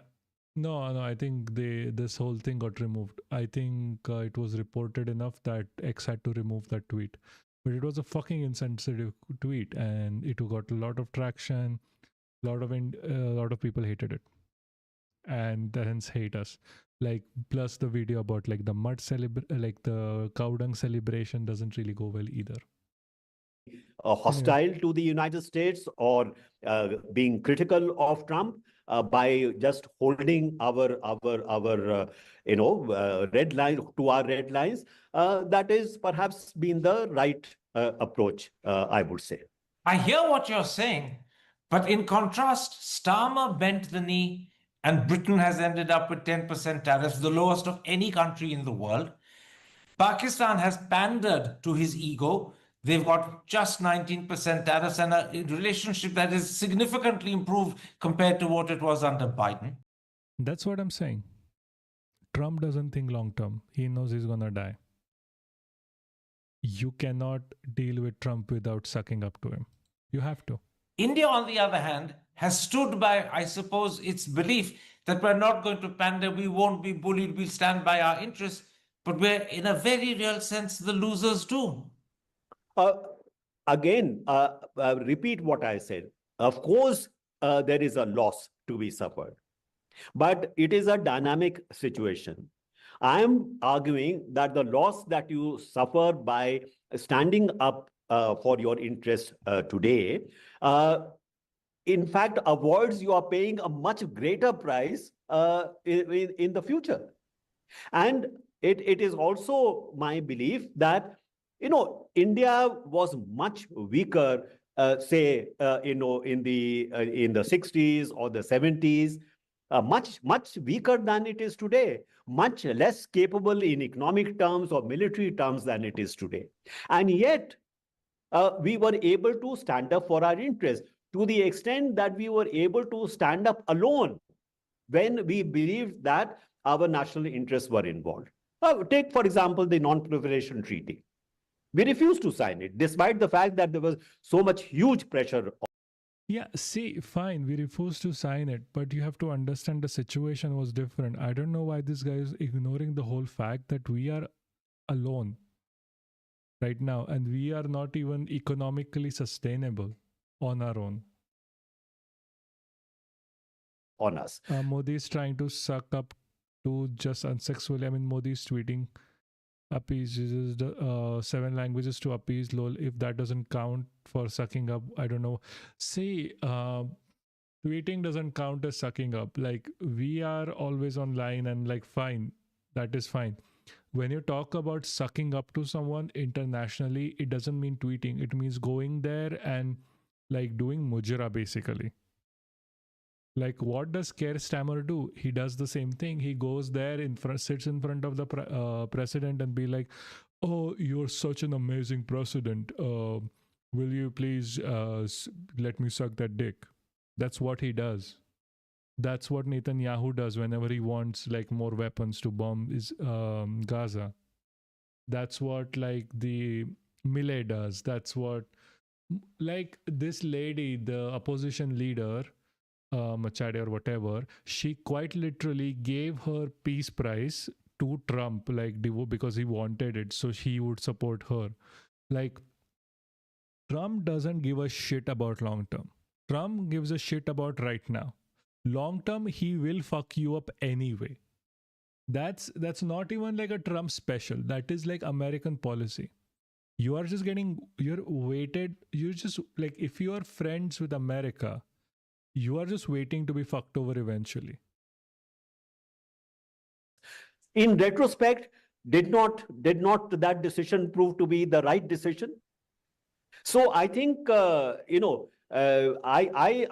have perhaps lived through an age of diplomacy where we were proud to stand for our interests despite. Yeah, that is because of MMS. That is because of a strong international policy that we had. Like, I don't know how old he is, but in my lifetime, we have shit. Mostly because of Modi. Despite the pressures which we were facing, despite the fact that we had much less capabilities than we have today, I see no reason why we should actually abandon that position.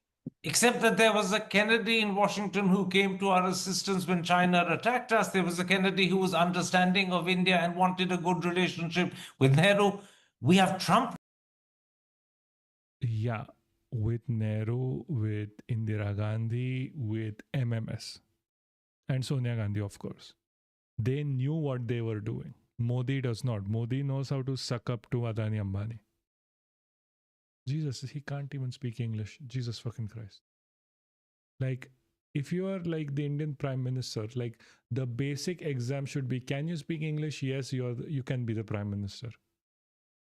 Because you have to talk to the world like Jesus. Trump now, which is very How are you different. going to talk to the world? True. I mean, I grant that there is a difference, but it was not that we took a certain position safeguarding our interests only because we were very certain that we have a benign U.S. president sitting in Washington. I don't think that was the calculation. So basically, we have to grit our teeth, grin and bear it. Yes, exactly, Bliss. Exactly. I keep saying that. Jesus fucking Christ. Trump has Adani by his balls. That's why, and Adani has Modi by his balls, and that's why Trump has us by our balls. Transitivity property. Transitive property. Well, I I don't know whether we will, but certainly I would hope that India stands up for its interests. So grit our teeth, grin and bear it. And prevail. And prevail. Shamsaran, thank you very much for the time you've given me. Thank you for your insights and understanding of the relationship between India and America. I'm deeply grateful. Take care. Stay safe. Thank you. Hi, I'm Karan Thapar. Over the last few years, I hope you've been watching my program, The Interview on the Wire. During that period, I've interviewed doctors, politicians, businessmen, scientists, authors, and even the occasional Nobel laureate.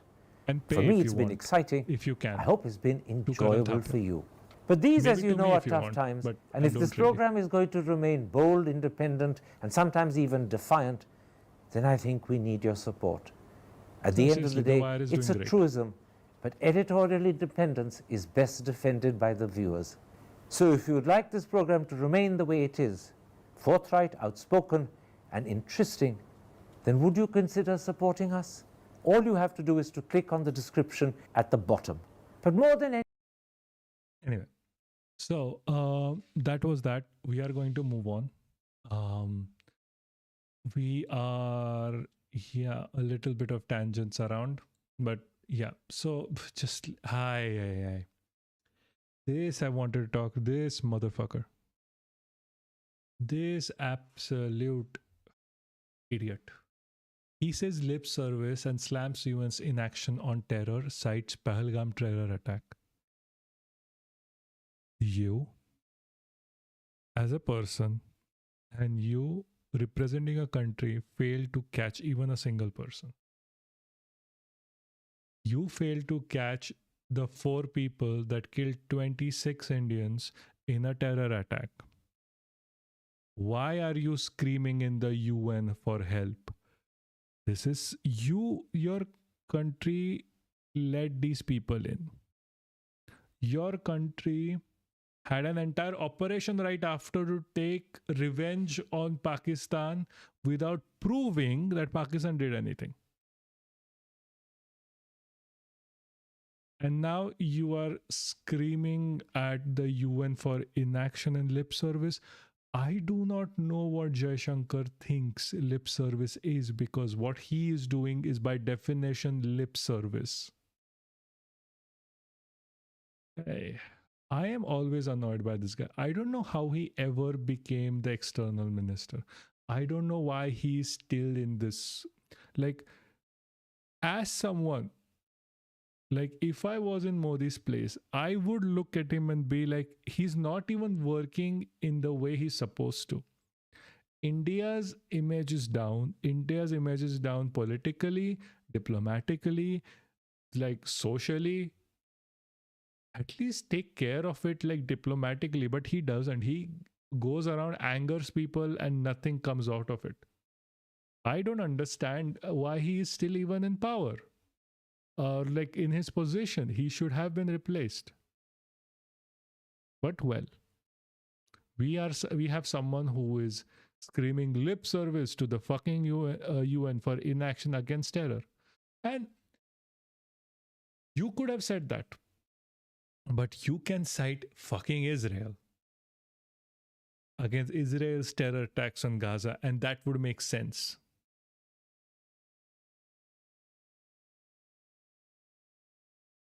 So you're like Modi, you just wants a yes man who wasn't someone who can do as ordered without a thought. Ergo Jaishankar is perfect choice. Yeah, sure. See, I understand, but there are millions of yes men. Can we have someone who's better at like economic policy, talking about like international relations more? Like who can frame it a bit better?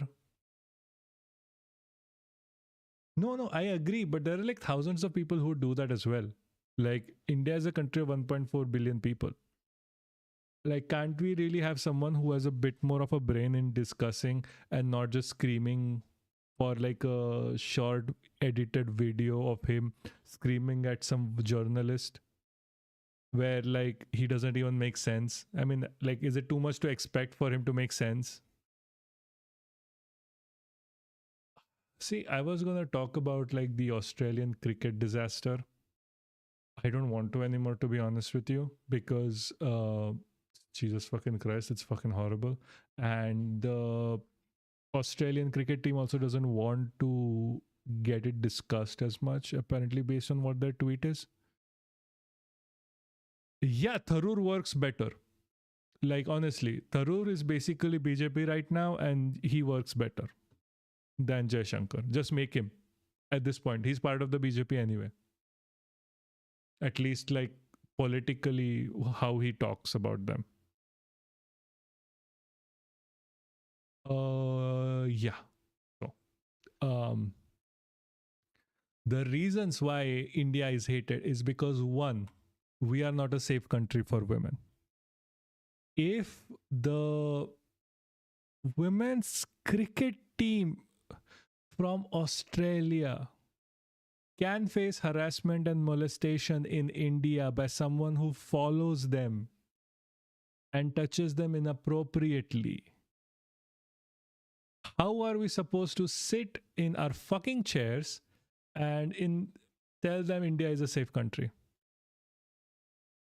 The second, but Tharoor can step out of smooth. Yeah, but see, anyone is better than Jaishankar, to be honest with you. Anyway, so like, for India to have its image back, it needs to turn into a safer country. India was a safer country. Like, India always had problems with misogyny. India always had problems with rape. India always had problems with sexual assault. India has always had problems with molestation, touching, stares, whatever. But it was not this bad. And India was looked at as some place that we, like, people can come, chill, and relax. Even though it was a bit dangerous, there were still places that you can be okay. Now it's not. We have a rape case nearly every single day. We have a case of pedophilia, rape every other day. Children are unsafe. There is this whole thing going with like Team Saath on like Twitter where they identified a video, they identified the guy who is like sexually molesting a child. And the police hasn't done shit. And that is a problem. Like, the world is not blind. The world sees it. And the world is gonna react badly, obviously. And then the other one is the fact that we cannot take criticism. Like, the Modi government does not take criticism. It denied the visa for a Hindi specialist. A fucking Hindi specialist. You cannot do fucking shit like this and get away with it. You cannot deny a visa for Francesca Orsini, a scholar in Hindi, because she wrote a book that says bad shit about you. because it crosses a line for journalistic freedoms. And because of that, we lose face. And again, yes, you're right, Bliss. India, like, this is India's century of humiliation because we are getting humiliated every single which way. There is no good thing happening right now. Like, I know how this went. I don't think anyone even needs to read this. A resident in London, she would have then have to make her own arrangement to return home from there. So Francesca Orsini, scholar of Hindi and professor of emirate at South London University, tonight stopped after entering, even though she had a valid 5-year e-visa and was told that she was being deported immediately. She had a visa already. Orsini, author of the highly regarded 2002 book, The Hindi Public Sphere 1920 to 1940, Language Literature in the Age of Nationalism, and the other academic works, arrived in Delhi on October 21st via Hong Kong after attending an academic conference in China. Though she was planning to visit her friends and had last traveled to India as recommended as recently as October 2024, the immigration authorities denied her entry. Speaking to The Wire from Delhi airport, Orsini said that no reason was provided. I am being deported. This is all I know, she said. She's a resident of London. She would then have to make her own arrangement to return back home. Like, they didn't even pay for her fucking ticket. Yeah, I know.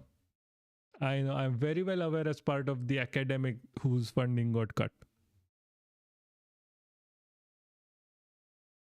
Speaking in a condition of anonymity, claimed that Orsini was deported because her purpose of trial did not match her visa. Fucking hell, that is such bullshit. When it was pointed out that officials she was visiting on a tourist visa to meet friends, the official maintained that the prior pattern of visa violations has been observed and she had reportedly engaged in research activities during. That is what you call an excuse.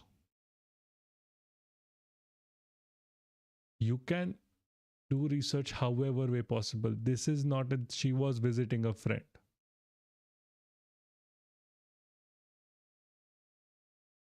She is the 4th foreign scholar. Like, let's not forget, like, this has happened before.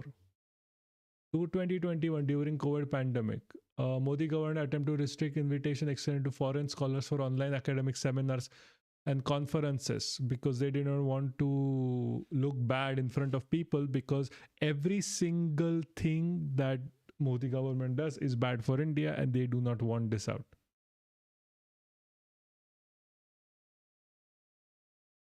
So there's this whole thing with archaeology. We'll cover it sometime later.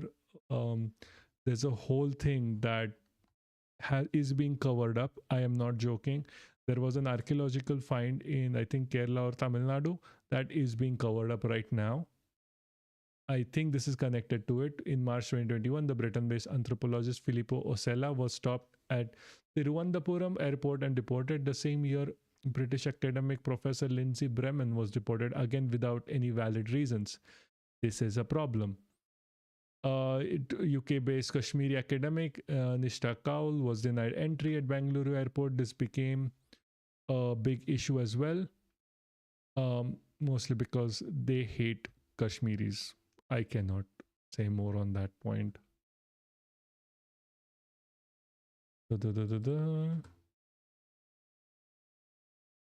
I want to know why exactly she was denied, but they are never going to say. It's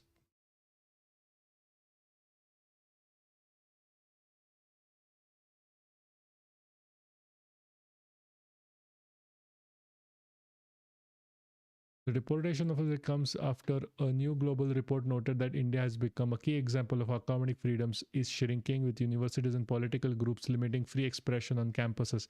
That is so fucking true. Jesus fucking Christ. Like, India, you can't do research in India anymore. You have to research like gobar and how like doing a havan improves the weather and air quality. How stupid do you have to be? And like, how to use like cow urine and make gold out of it, or like medicinal. No fucking dickhead. Like, urine has urea in it. The best you can do is do some farming. That is the fucking end of it.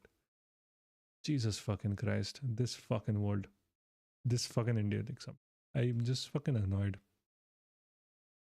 Anyway, going to the next part, we are gonna talk about Yamuna. Yamuna is fucking polluted. Yeah, and Jesus,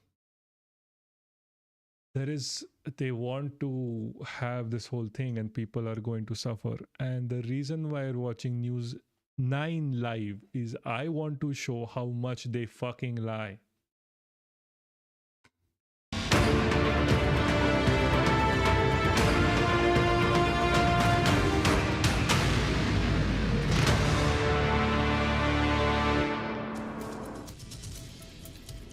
Welcome back. Let me cut across to the Delhi Yamuna River that's set to be frothing yet again. This is despite the BJP government, newly elected Chief Minister Rekha, who says clearly that Yamuna will be clean before Chhat Puja, but seems like we're far from it. Let me take you through the details of it. Is Yamuna clean or not? Is Yamuna clean or not is a question that's being asked right ahead of Chhat Puja. And these are the visuals that we have here. Some shots that were taken in the last 2 days. I'm going to say this now. I'm going to say this again. This is bacterial buildup. This is buildup of planktons. This is, zooplanktons. And this is buildup of the fungus and whatever. This is not normal. This should not happen. This is a direct result of eutrophication, which is the increase in nitrogen oxygen content within the water, which leads to higher blooms of algae, zooplankton and bacteria. Days shows very clearly that the river is yet again back to frothing and thick bubbles that surface there on River Yamuna, and this comes just before Chhat Puja. The Aam Aadmi Party was quick to slam the BJP, trading charges over the river's condition, trying to claim credit, saying that this is basically the BJP trying to claim credit by temporarily fixing the Yamuna River, doing cosmetic cleanup before Chhat. But the fact is that the froth is back again, that this is the situation of the Yamuna. You see Rekha Gupta herself there trying to monitor the situation. Remember, Chhat Puja is from 25th to 28th of October. She herself has promised, and this is a long-standing issue. One should remember that cleaning Yamuna is a challenge. It's a long-standing issue. It's been on for years and years that the frothing has surfaced, and it's become a political issue. It's not soap. It is quite literally just toxins. You are gonna die if you do that, eventually. Issue with the BJP constantly firing salvos at the Aam Aadmi Party when they were in power. Now that the BJP is in power, in last few months, the BJP has been working around ensuring Yamuna is cleansed, but seems like they haven't really achieved that target. And Chhat is right around the corner. Chhat has long been both a cultural and a political show of strength, especially considering Bihar elections are also coming just around the corner, November 6th and 11th. Chhat Puja is very important for those people from Bihar. So it's important that the BJP projects for them, this projection is certainly key ahead of Bihar polls. Now, at a time like this, we are looking at Yamuna that continues to froth. What really happens with the promises made by the Chief Minister Rekha Gupta herself. Now, remember those frothy river scenes that embarrassed the government, the Aam Aadmi Party, year on year previously. Now it seems like it's come back to haunt the BJP as well.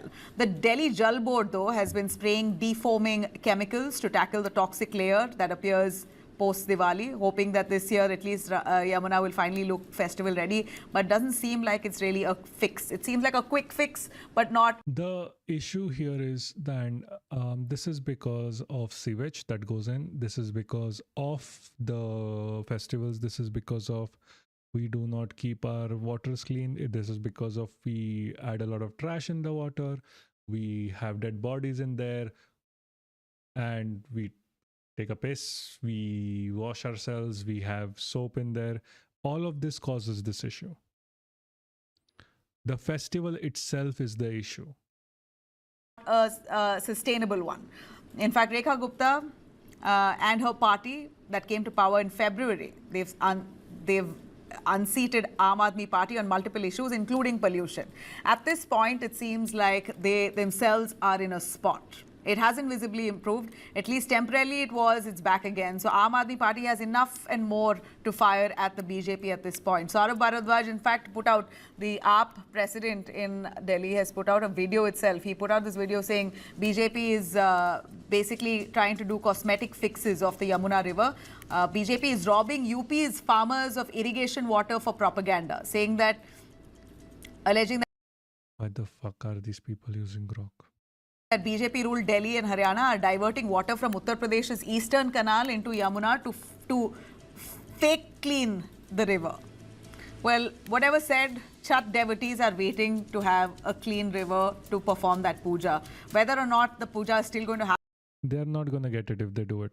They should not do it. This should be cancelled immediately. because the BJP has given permission to, for it to happen. But is it possible? How far will the BJP stand true to its promise? Let's hear it from our panelists who are joining us right here today. We have Diwan Singh, environmentalist, joining us. We also have Neoma Gupta, who's a spokesperson of the BJP, and also Anmol Pawar, who's a spokesperson of the Aam Aadmi Party.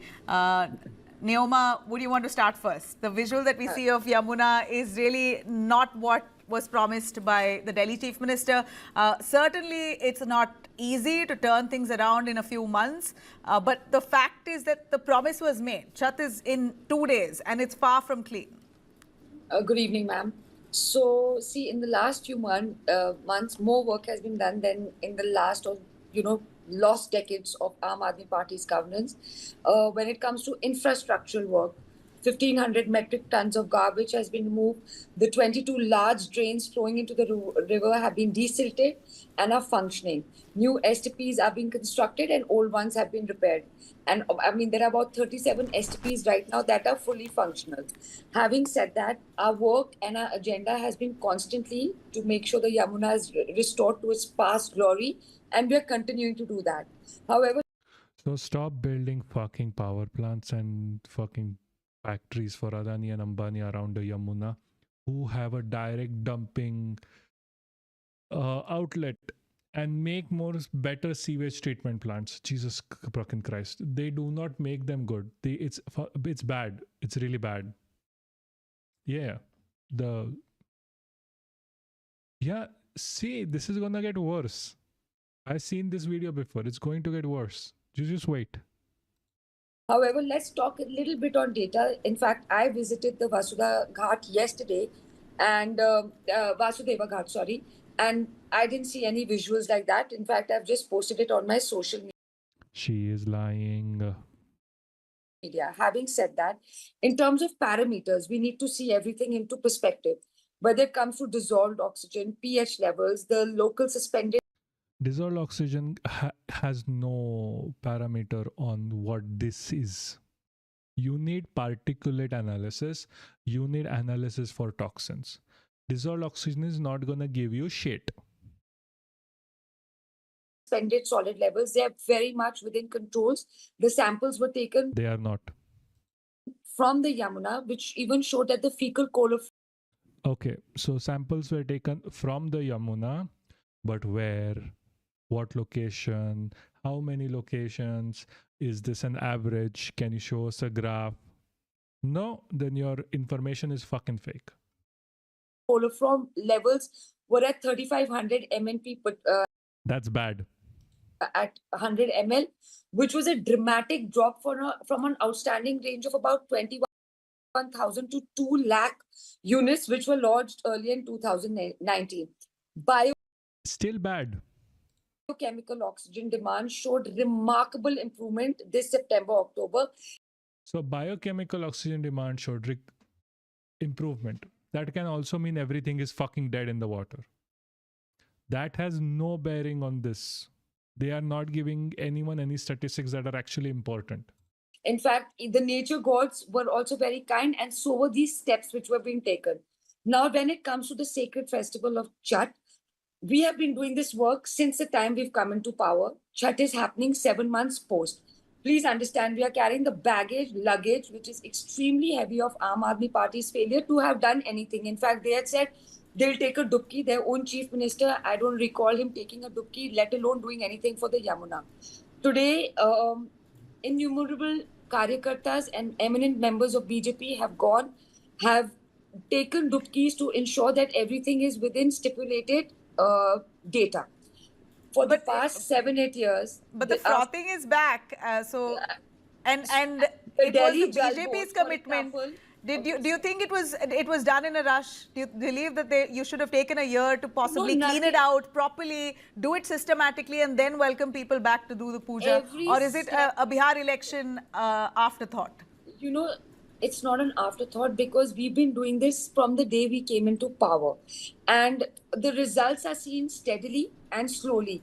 Would we risk anybody? Absolutely not. I mean, just because... cancel the festival. You are risking them. Like, it's obvious you are. Because there is a very pivotal religious function or anything else, we would never do that. We are opening the gates to this place because we are reasonably sure that it is a safe environment to be in. And why would we ever compromise anybody on the grounds of any religious? So you can win fucking elections. That's why you do everything. You compromised COVID for winning an election, Maharashtra election. It doesn't work like that. But if you're looking at froth, I remember we had our reporters on the ground who claimed such terrible itching, eye burning with that kind of frothing. Exposure to that is not right. I was there myself yesterday at the Vasudev Ghat. She was not in the position. And I did not see visuals like this whatsoever. Irrespective, every step will be taken in due course to make sure everything is resolved. And I'm very, very confident of that statement. Right. Let's bring in the environmentalists, Sir Divan Singh. You know, the BJP is putting all efforts to ensure that they're ready for Chhat Puja. It's barely 2 days or 1 day. Tomorrow it begins. So chemical spraying, is that sustainable cleanup in your view? And I am an expert as well. It is not. We see boats and heavy duty chemical spraying happening to dissolve the froth. See, as far as the parameters are concerned, I was there at Yamuna yesterday at Kalandi Ghat, and the parameter didn't seem to be so bad as used to be in earlier years. Answering the question. The dissolved oxygen was more than 4, which is pretty good. That is not a parameter. Considering that Chhat Puja, the bhakts, devotees have to take bath, and it's not a bad. See, the devotees aren't fish. They are not going to drink, absorb the dissolved oxygen from their legs or their bodies. It is not a parameter. Parameter. Okay. It's not a bad count. So it's fine, but that is not a parameter for how toxic it is. So now we were wondering how come this time in October the river water has improved so much. So we tried to dig into the information and found that this time from Hattikund Barrage, which is controlled by Haryana government, 7,000 cusecs of water has been released, which is unprecedented. Normally, 10 cumecs, which is around 350 cusecs water is normally released for the reverse ecological flow. Whereas now, for last 24 hours, 7,000 cusecs water has been released into the Yamuna, which is a huge quantity. Both Eastern Yamuna Canal and Western Yamuna Canal have been closed for a long time, for 2-3 days. That's what we got information. So it's a dramatic turn of events. Do you believe it's in the right direction? It could have been done even earlier, but because of politics, because BJP governed Haryana. See, they release too much water, which is also a problem, mostly because too much water would mean a lot more erosion and can lead to the settlements that are sitting across the Yamuna to either drown or flood or just fall into the river itself. But then it's the BJP, they don't give a shit. Haryana, AAP governed Delhi, it never happened. Yeah, exactly. Maybe because of that, because AAP didn't have governed in all neighboring states. But then it needs a willpower. And the present government has shown their willpower to ensure the river has good flow during Chhat Puja when people worship nature. That means shit. the willpower is not to increase like the flow of the river so it looks clean. The willpower needs to be in stopping pollutants from getting into the water, which is easy.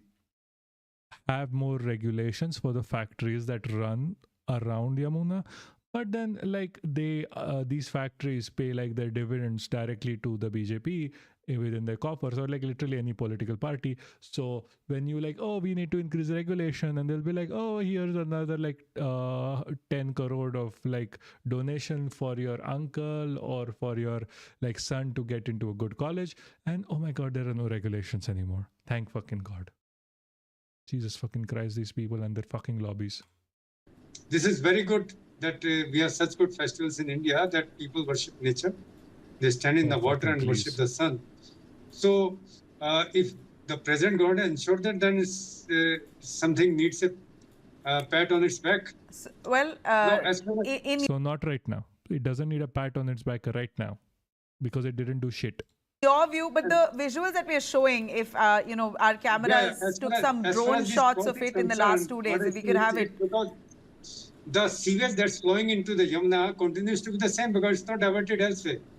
So the sewage that is flowing into the river, it will show up as the water falls down from a gradient. So from any of the bras, when it falls down at Kalindi Ghat or at ITO Bras, anywhere it falls down from little height, 1 or 2 feet, the froth will develop.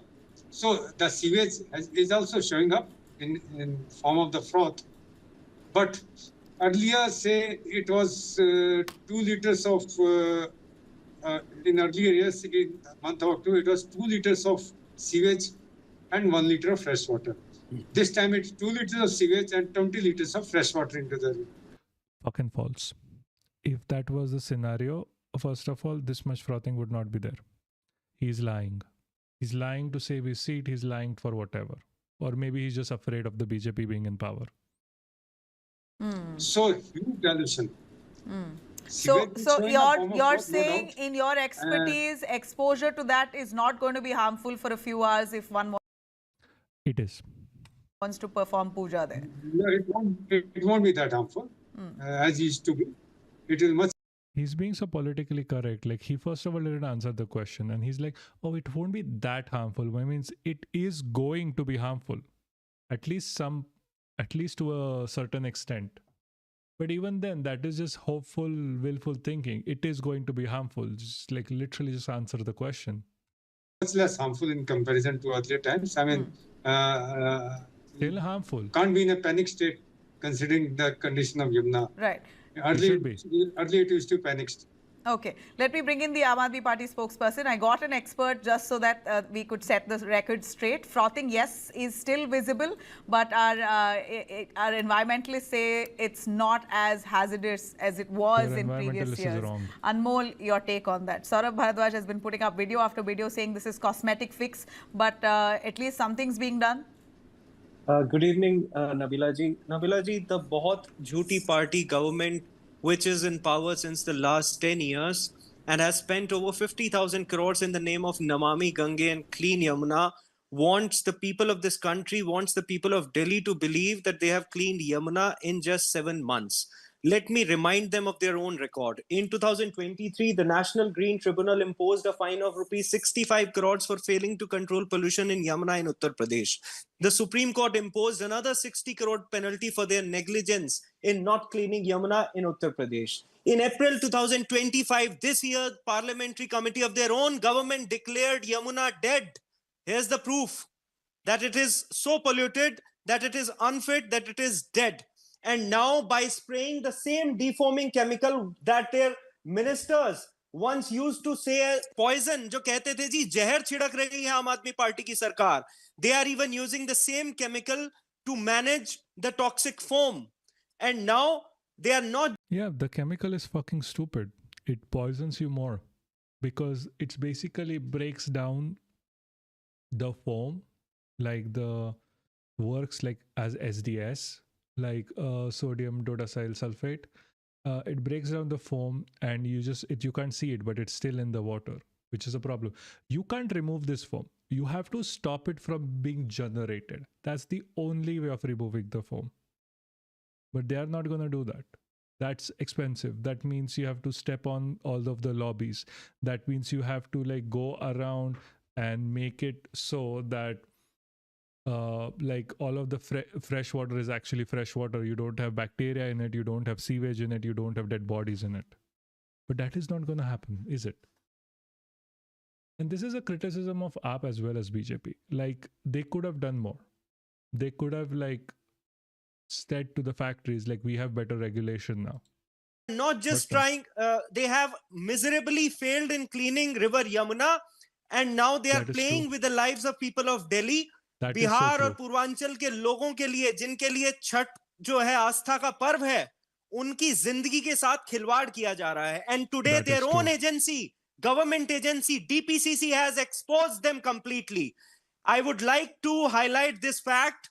जो आपके environmentalist यहाँ पे बैठे हैं panel पे, मैं चाहूंगा वो भी ये देखें और आप जूम करके दिखाएं 23/10/2025 की डीपीसीसी की ये रिपोर्ट जो कहती है कि ये पानी पीने लायक भी नहीं है.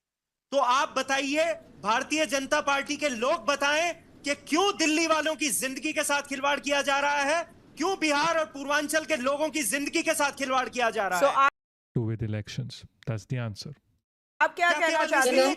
Anmol, are you trying to say that Chhat Puja be stopped from being performed at Yamuna River? Case.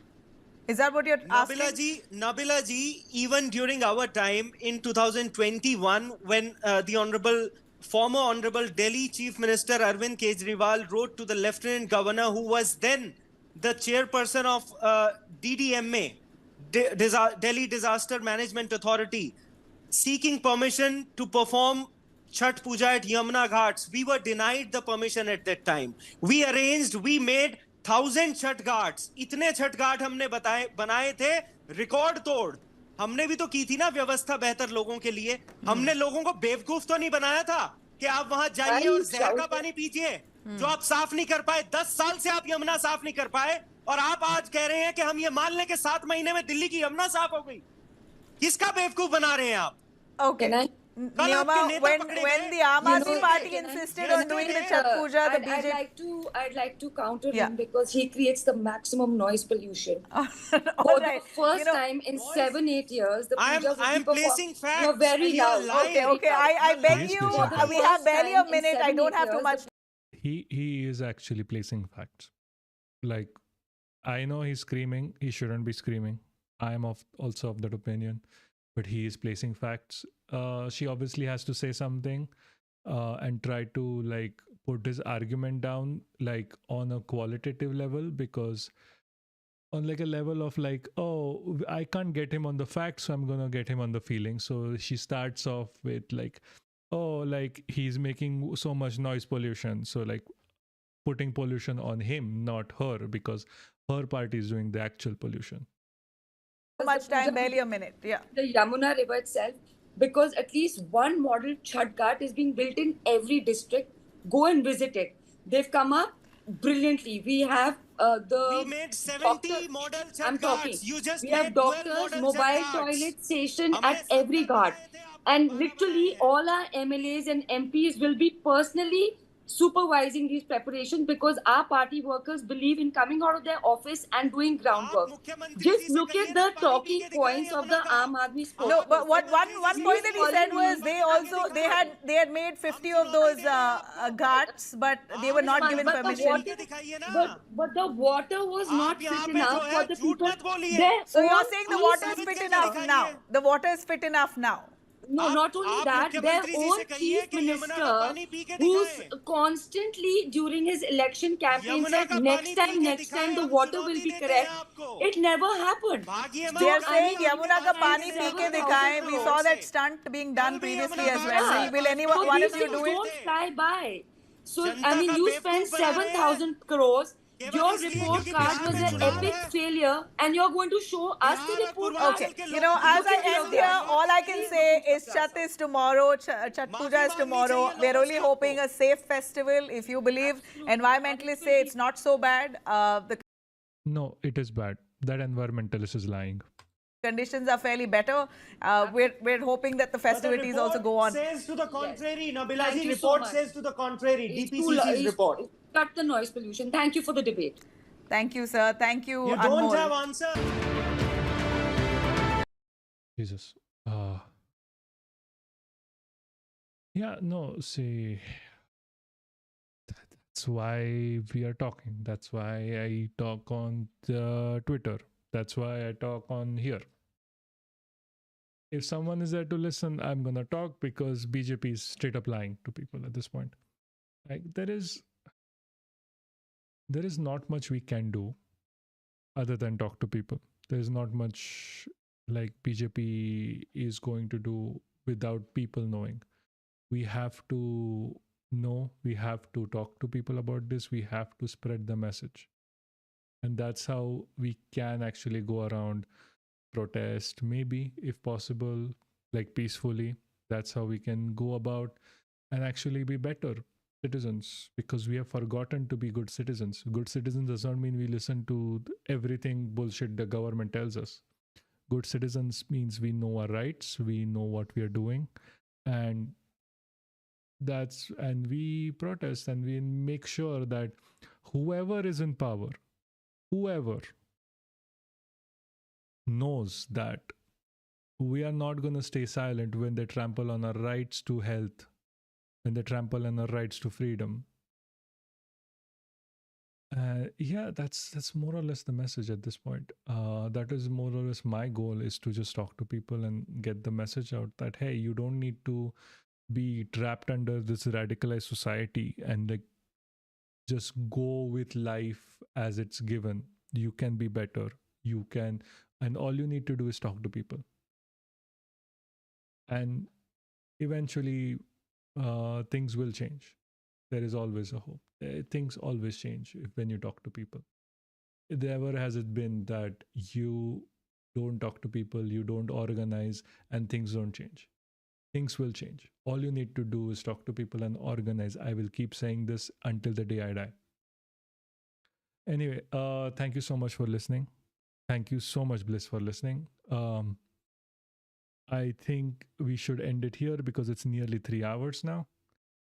I think we started at like 8:15 my time. I'm not sure what time it was in India or what this time it is in India right now. And it's 15 minutes to 3 hours, nearly 20 minutes to 3 hours. Unless you want me to do something here or say something here, please let me know. And if that's not the case, I'm gonna stop the stream. So I'm gonna wait for your reply because I think, again, you're still a bit back.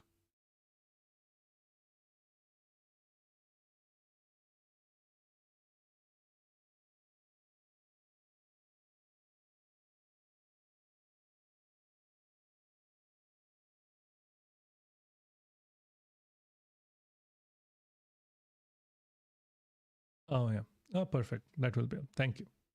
Goodbye and good night. I promise to do better next time, mostly because all of the fucking issues. And I would like to have it a way where there is no lag. I think there is a little bit of a lag because I don't get the message the moment you say something. I get the message like a few seconds later. So I'll try to fix that. Let's see how that goes. Thank you so much for coming. Thank you so much for listening. If you are someone who's listening after a while, or someone who's like re-watching the VOD later, thank you for watching it. It's been a pleasure talking to you. Thank you so much. See ya. Good night.